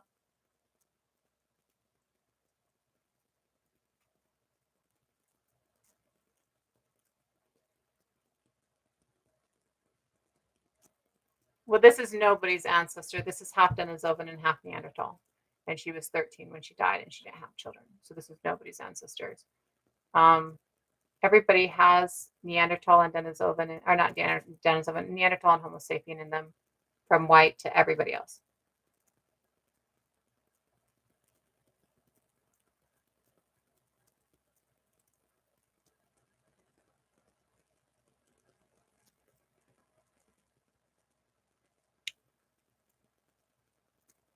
I might have missed part of that. I'm trying to make sure that I get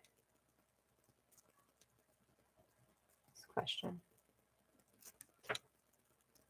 Sibylla, I think I missed part of. No, you're fine. I think I missed part of your question though. So, are we looking at? So, I don't think time is linear. Like, I think that we equate time as linear, and that, like, I can give linear timelines, but I don't believe time is linear, right? I think that linear creation is part of that stratification, right? It's part of that creating oppression, right? Part of that need to maintain control of things, right? The idea that time is a linear thing. I don't know if it has to do with racism, because I'm not sure if it's so. I think that racism is just one thing in a form of othering, right? I believe from my studies that our first form of othering is the barbarians in the hills are going to steal your grain, and so you have to pay me to protect to protect you with my army, right? And so to me, that's that first form of othering. I think that then translates into that nation is not as good as our nation in this second form of othering. And then I think it translates into religion. That religion is sinful and our religion is positive. And then I think that it translates into race. And then I think that it translates further in the race. Race is just, well, I think it translates into gender-based othering before it translates into racial-based othering, because we are othering on gender before we have the idea that race exists. We don't get their race existence until later on. So I don't think that it's really so much about the racism, but I do believe it's about the othering, right? So I do believe that it's tied into that. I just don't believe that I just believe it was made before we had an idea of race, right? Because race being a colonial construct, because race not actually existing, the idea of race is something that comes along later, right? To me, at least.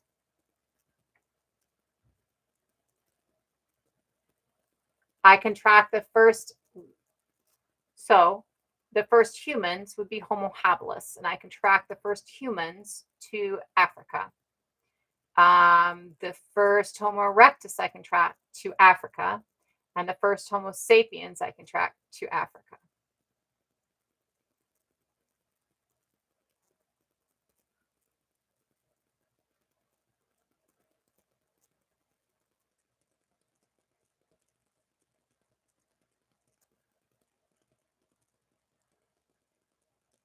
Race is not real.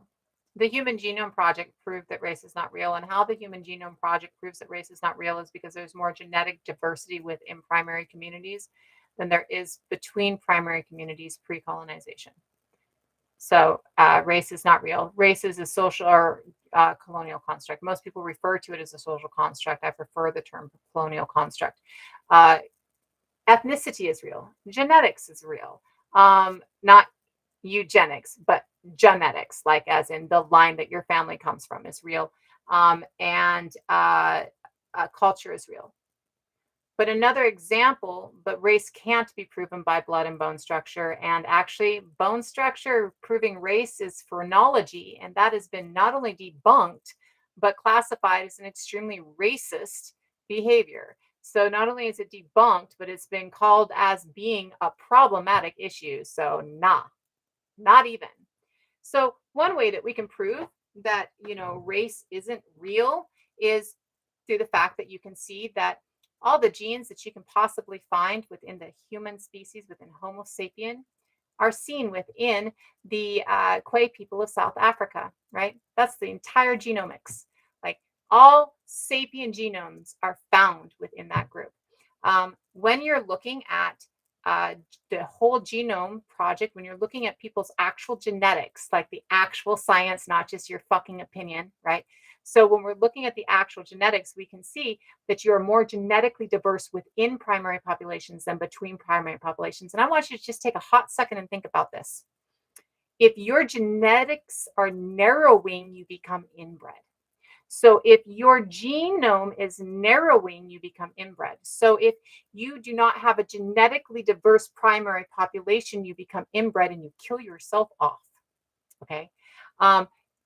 If you and your next door neighbor are really genetically diverse, then your children can marry without having to worry about being inbred and causing issues.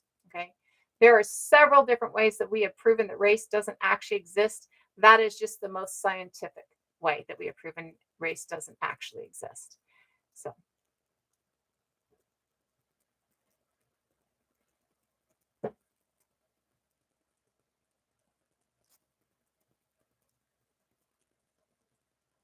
there is also little genetic variation in humans versus other animals. Other animals are actually way more genetically diverse than humans are.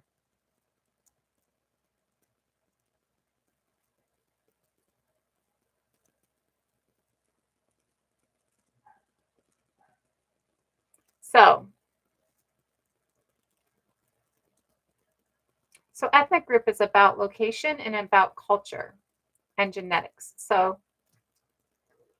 tribe is a word that is used to denote a community based on genetic lineage. Band is a word used to denote a community based on not genetic lineage, right? Oh, we need more people. Can you come and help us, right? So within tribes, you're going to see that there is a genetic lineage. So if a tribe is founded by a mother who has 10 daughters, and each of those daughters starts a clan. And so each of those daughters passes down her genetic lineage, and all of her daughters choose a man from outside and he marries in and they have babies that way, right?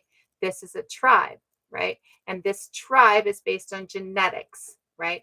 This is an ethnicity at this point, right? Um, Along with a broader group, right? This is a culture. It can belong to a broader group that it becomes an ethnicity, and they might all trace their same thing the same way, right? Through genetic lineage, they're all in tribes, right? This does not mean that their ethnicity is based on a phenotype. This does not mean that their ethnicity is based on a morphology. This means that their ethnicity is based on a shared genetic lineage and a shared culture. Okay. So this is where we get ethnicity from. And you can absolutely trace shared genetic lineage and you can absolutely trace shared genetic culture. What you cannot trace is my skin color means where I'm from. And I'll guarantee you, my skin color don't tell you shit about where I'm from because I'm from everywhere and my skin color is this. Okay. So when we look at Africa, which is a huge thing for most people, right? We see that you get every skin color on the planet in Africa naturally prior to colonization. You get every size of human, short, tall, on the planet in Africa prior to colonization. You get every hair texture on known to human in Africa prior to colonization. Okay. All of these things are seen within Africa prior to colonization. It is a widely diverse continent that has latitudes from here's all the sun to here's none of the sun, right? Or here's very little of the sun. Okay. So when we're looking at Africa, we're seeing a continent that you can't decide everybody's African as a race from. There are people in Africa who have no outside from Africa genetics who are the same color as me. So are you going to say that they're African or they're black? Or what are you going to do that? I mean, how are you going to categorize that? How are you going to make that work logically within the thought process of the colonial construct of somebody superior to another? And there are cases of white parents birthing black babies or black parents birthing white babies. Again, these are constructed terms that are being used to place people in different hierarchies so that somebody can be superior, because Western thought teaches you that if you're not superior to anything or everybody else around you, then there's a problem.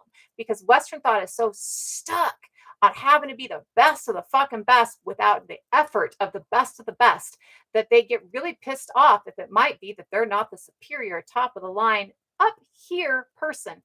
And because of that, we have this construct that you can categorize different people based on their skin color. The theory of race states that my skin color tells you how intelligent I am.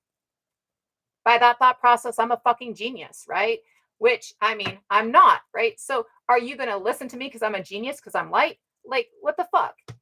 Theory of race doesn't exist. It's been abolished as a scientific thought process. It doesn't exist within science anymore. And when it existed in science, it was absolutely in science to justify the atrocities that were being committed. If I realized that we didn't all descend from God and God didn't deem somebody else to be less than because of the color of their skin, because of Cain and Abel and Ham and all that sort of shit, if I can't justify it by my Bible, I have to find another way to justify it. Otherwise, I've been raping and killing humanity. I must find a way to make it okay for me to have been raping and killing humanity for several hundred years. So I justify it by creating an entirely made up bullshit theory that everything has proven to be wrong. Racism exists. Racism exists 100%. And you probably live in a country that was founded on racism. And if you don't live in a country that was founded on racism, you probably live in a country that was colonized by racism. So racism actually exists, and it actually is well within the structure of almost every single country on this earth. You can actually be racist against people of white skin. You cannot be racist against people of white skin here in the United States. So don't pull that racist against white people shit. But you know, the Ainu people are actually light of skin and round of eyes, and they are the indigenous people of Japan.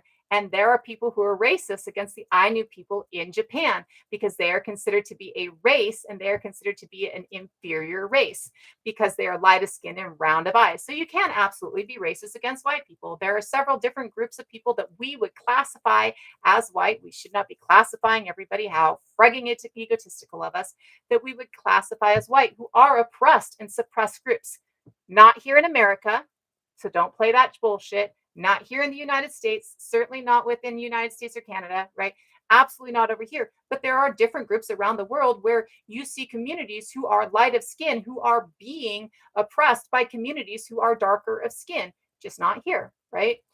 The idea that your phenotype denotes your genotype has completely been disproven. We know now that the alleles that your mother has for her skin markers don't affect entirely your alleles. We know now that if I'm in a very hot, sunny, full sun environment without a lot of protection while I'm pregnant, that my child will come out darker than I am. We know if I'm in a low light environment while I'm pregnant, that my child will come out lighter than I am because the environment within which the pregnant woman is in will actually dictate the alleles that are present within the child for the skin color, right? This idea that you can classify anybody is egotistical, sanctimonious, and creepy as fuck. You shouldn't be classifying somebody's gender. You shouldn't be classifying somebody's ethnicity, even, right? You should not be classifying. And the only time you should be seeing what somebody looks like is so that you can go, well, maybe I should act a little bit better, right? Like if I see somebody who's darker of skin, I should be able to look at them and go, they probably have dealt with racism. So I'm going to make sure that I'm not acting like a shithead and it's interpreted that way, right? Or they probably have dealt with something that I haven't dealt with. So maybe I should adjust this behavior so that I can make sure that they're okay, right? Which should never, ever be, I'm better, you're worse. And the idea that you can classify and make it, I'm better, you're worse, goes against everything we're taught, even in your indoctrinated Western thought society, which tells you that you're not supposed to act like that, but for some reason still convinces you all to act like that.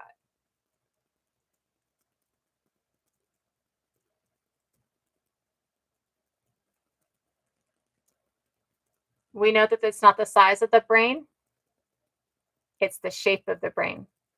So if you're going to tell me that Caucasoid people, which are brown, so everybody knows Caucasian is brown, not white. So everybody knows Caucasian is brown, not white. So if you're going to tell me that people who are white, which is what that's actually saying, is people are saying that people who are white have a bigger brain mass, I would tell you it's not the size of your brain, but how you use it. And obviously you're not using it, right? We've discovered that. Mel Luddy proves it's not the size of your brain, but how you use it, right? So we know that stuff.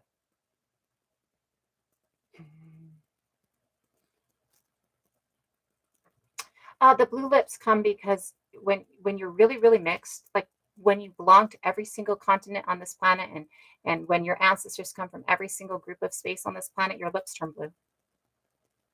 It's just this fascinating thing. It goes with the gray eyes, right?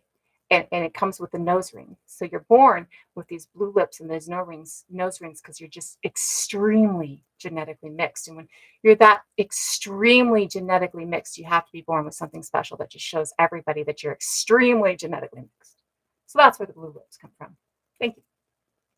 I know, right? Okay, so absolutely. So when they decide that the theory of race exists, they classify it as 5 races. When they decide that the theory of race exists and they classify it as 5 races, they classify Caucasian as being European, the Levant area, and Northern Africa, and the Arabian Peninsula.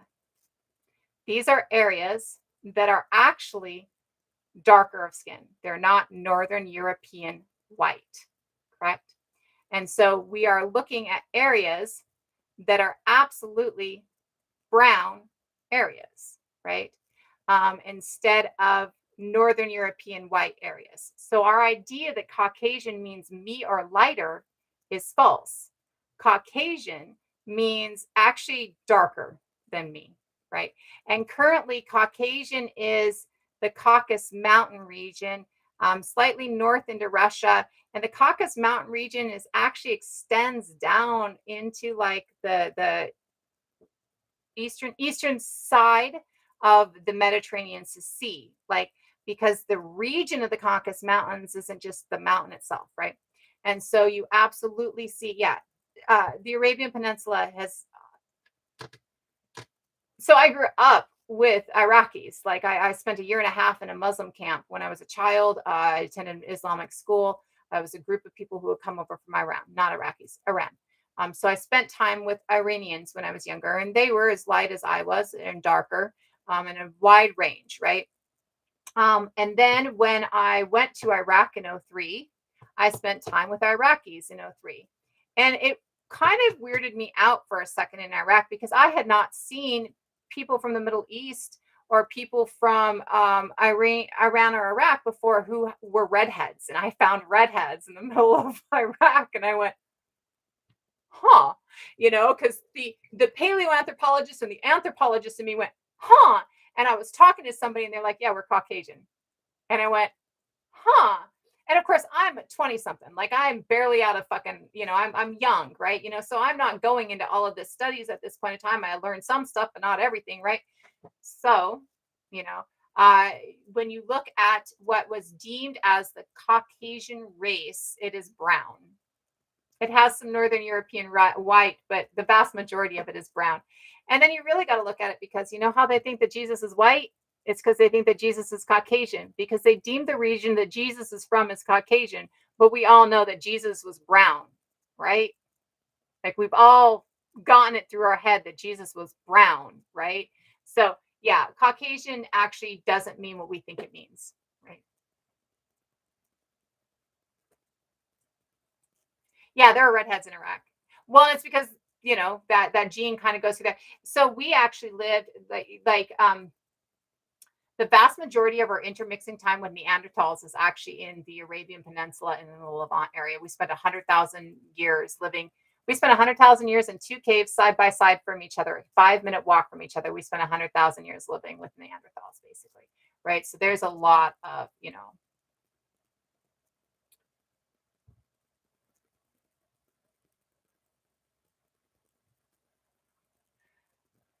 So when we're looking at race, again, race has been debunked. Race doesn't exist. When we are looking at the early anthropological classifications of different races, which is what we were talking about, these have all been debunked too.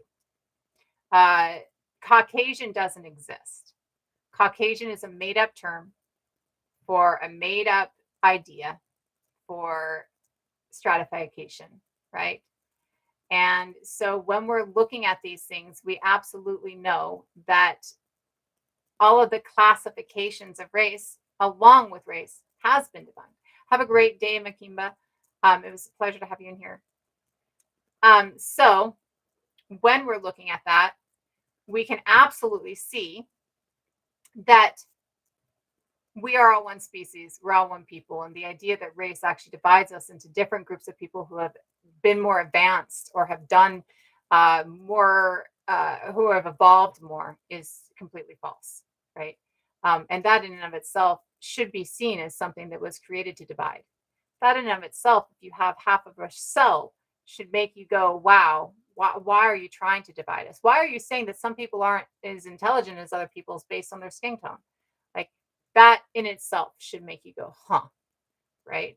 So race doesn't exist. So all of those definitions of what race is, including Caucasian, are false definitions, right?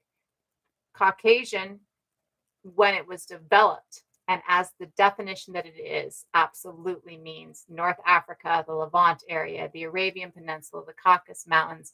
And actually, it's not even all the way up into Northwest European. It's actually it stays all around the Mediterranean. I think we all benefit from our natural genetics. I think that the benefit is the ability to adapt. The benefit is not the color of your skin unless you live in a racist society.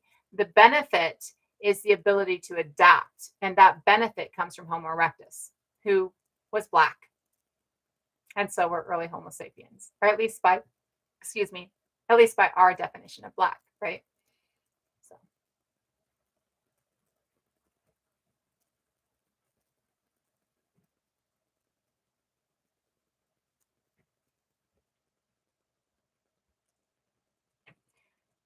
So I can't trace something anywhere if I know that it doesn't exist, right?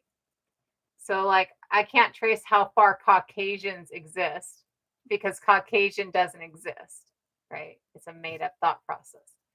I can tell you that the light skin allele is 900,000 years old and it is seen first in Homo erectus, at least as far as we can extrapolate.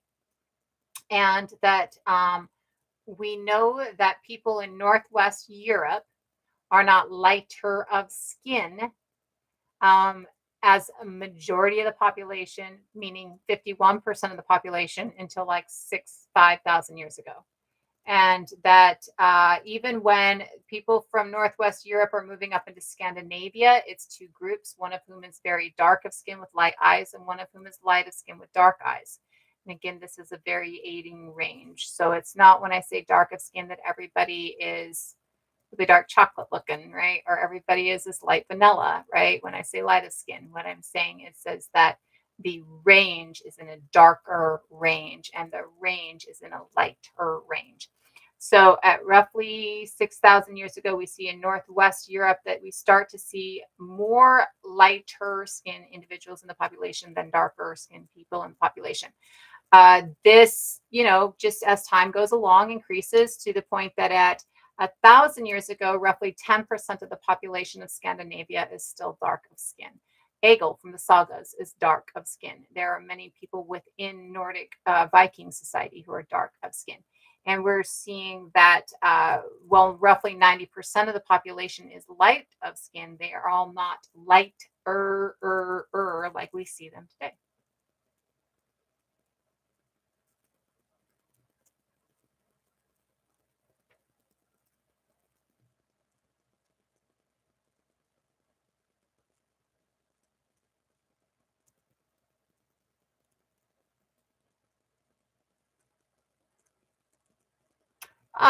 So again, with a range, you're going to get a wide range, right?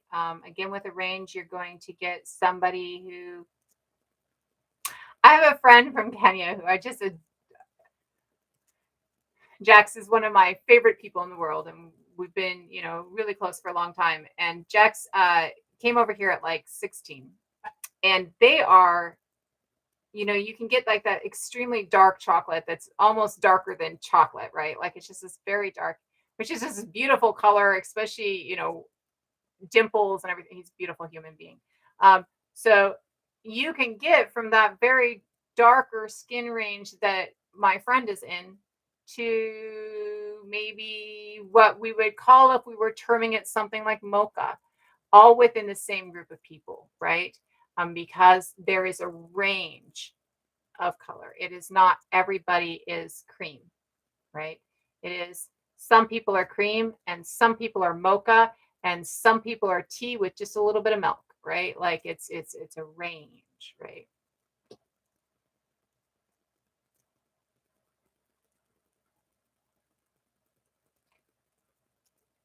So not all indigenous are dark of skin. In fact, we were just talking about the fact that the Ainu people, the indigenous people of Japan, are light with round eyes. And so they're one of those groups that is a light skinned group that is oppressed by a darker skinned group, right? If we're looking at that. The Sami are absolutely a lighter skinned indigenous group, right? There are it's a North African indigenous group that's lighter of skin, right? So we absolutely see that indigenous groups around the world are lighter skin. No, the Ainu are lighter skinned. And in some cases, even really light eyed, like gray eyed. Hello, hello. I'm going to go ahead and go. It's like I've been on for like almost 4 hours, and it's served its purpose, and I'm doing okay. But I need to also get off and do other things. So I will try and be on again tomorrow. Not tomorrow. I'm sorry. What is today? Today is Saturday, so probably not again until Monday. We'll see. Um, I am going to have the end of next week. I will be out of town, so I will be gone all of next weekend. But I will be on a couple of times during the week to make sure that we're talking.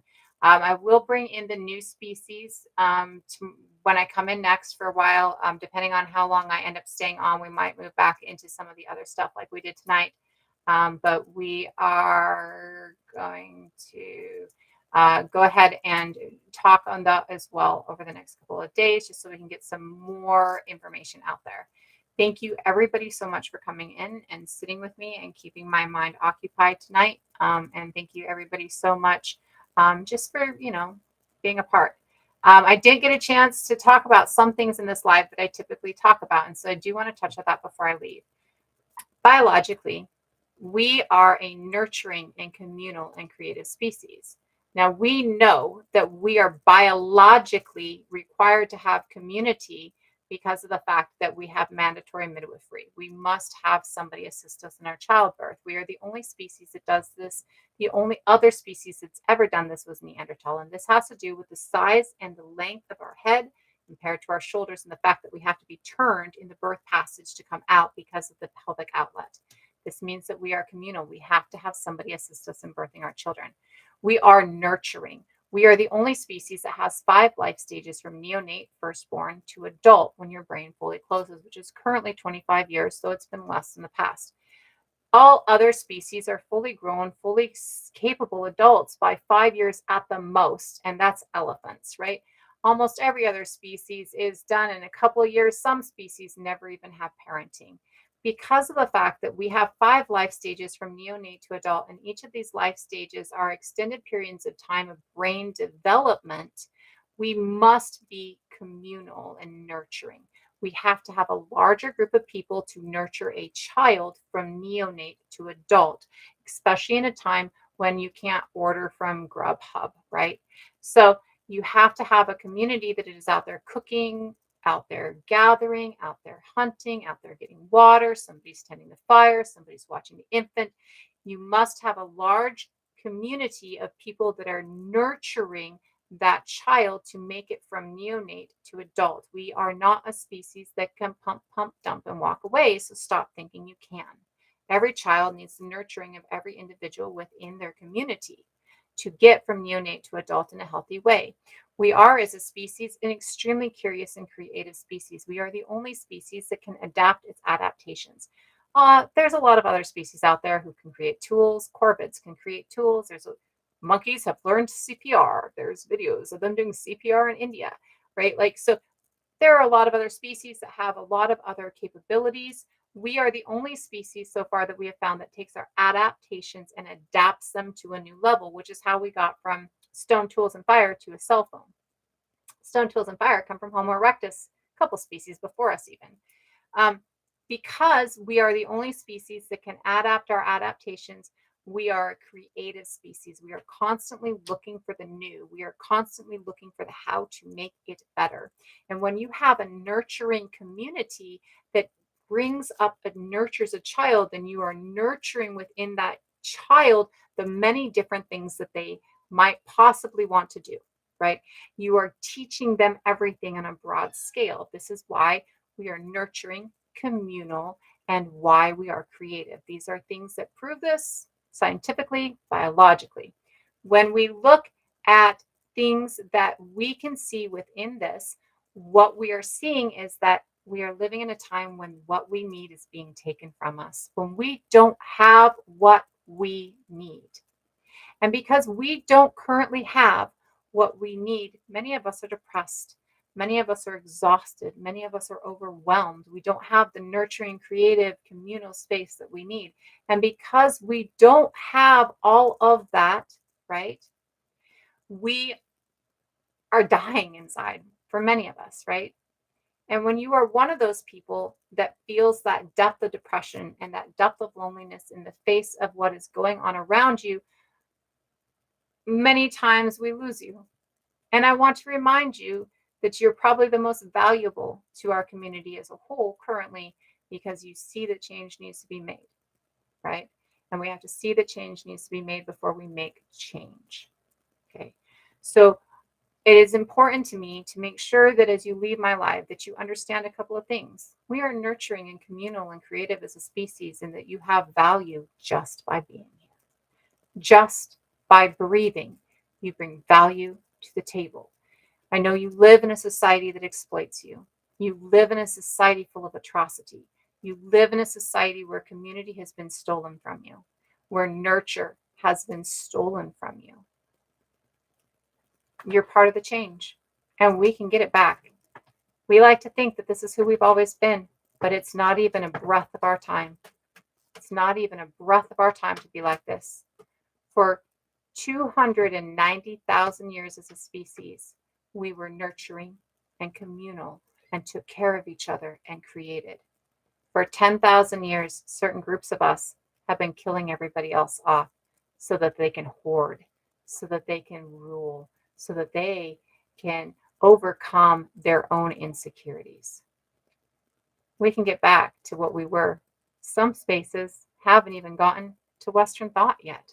There are places in this globe that have never even heard Western language. Sentinelese, there's people in communities in Brazil and other jungles in South America. There are people across this globe who still haven't even come in contact with Western thought. So there are communities across this globe that are still nurturing and communal and creative. And we can absolutely ditch this shit and get back there. Everybody is worthy. Everybody is necessary. So when you're feeling that depth of depression, remember that you are needed. I love you all. Remember that it is only through working together, land back globally is what we need to ensure the forward continuation of our species. We're killing ourselves off. Only species to do that. And we're doing it because hoarders, narcissistic god kings, and people who are trying to turn you against each other instead of realizing that that's the fucking problem. Don't let people exploit you. Don't let people take from you. Don't let people become the problem. And we are the tenders of this earth. That is why we were created by this earth, to tend it, to take care of it. That's why we're nurturing and communal. We're not the locusts. We're not the problem. There's a group of us that is, but we were put here to make sure that the earth stayed whole and healthy. Because like every other animal, we have a niche and a place in the biome, in the circle, in the web of what is important in life, right? To maintain. We've just forgotten it, and we can get back there. Much love, everybody. Thank you all from joining me, and thank you all for coming in, and have a great night.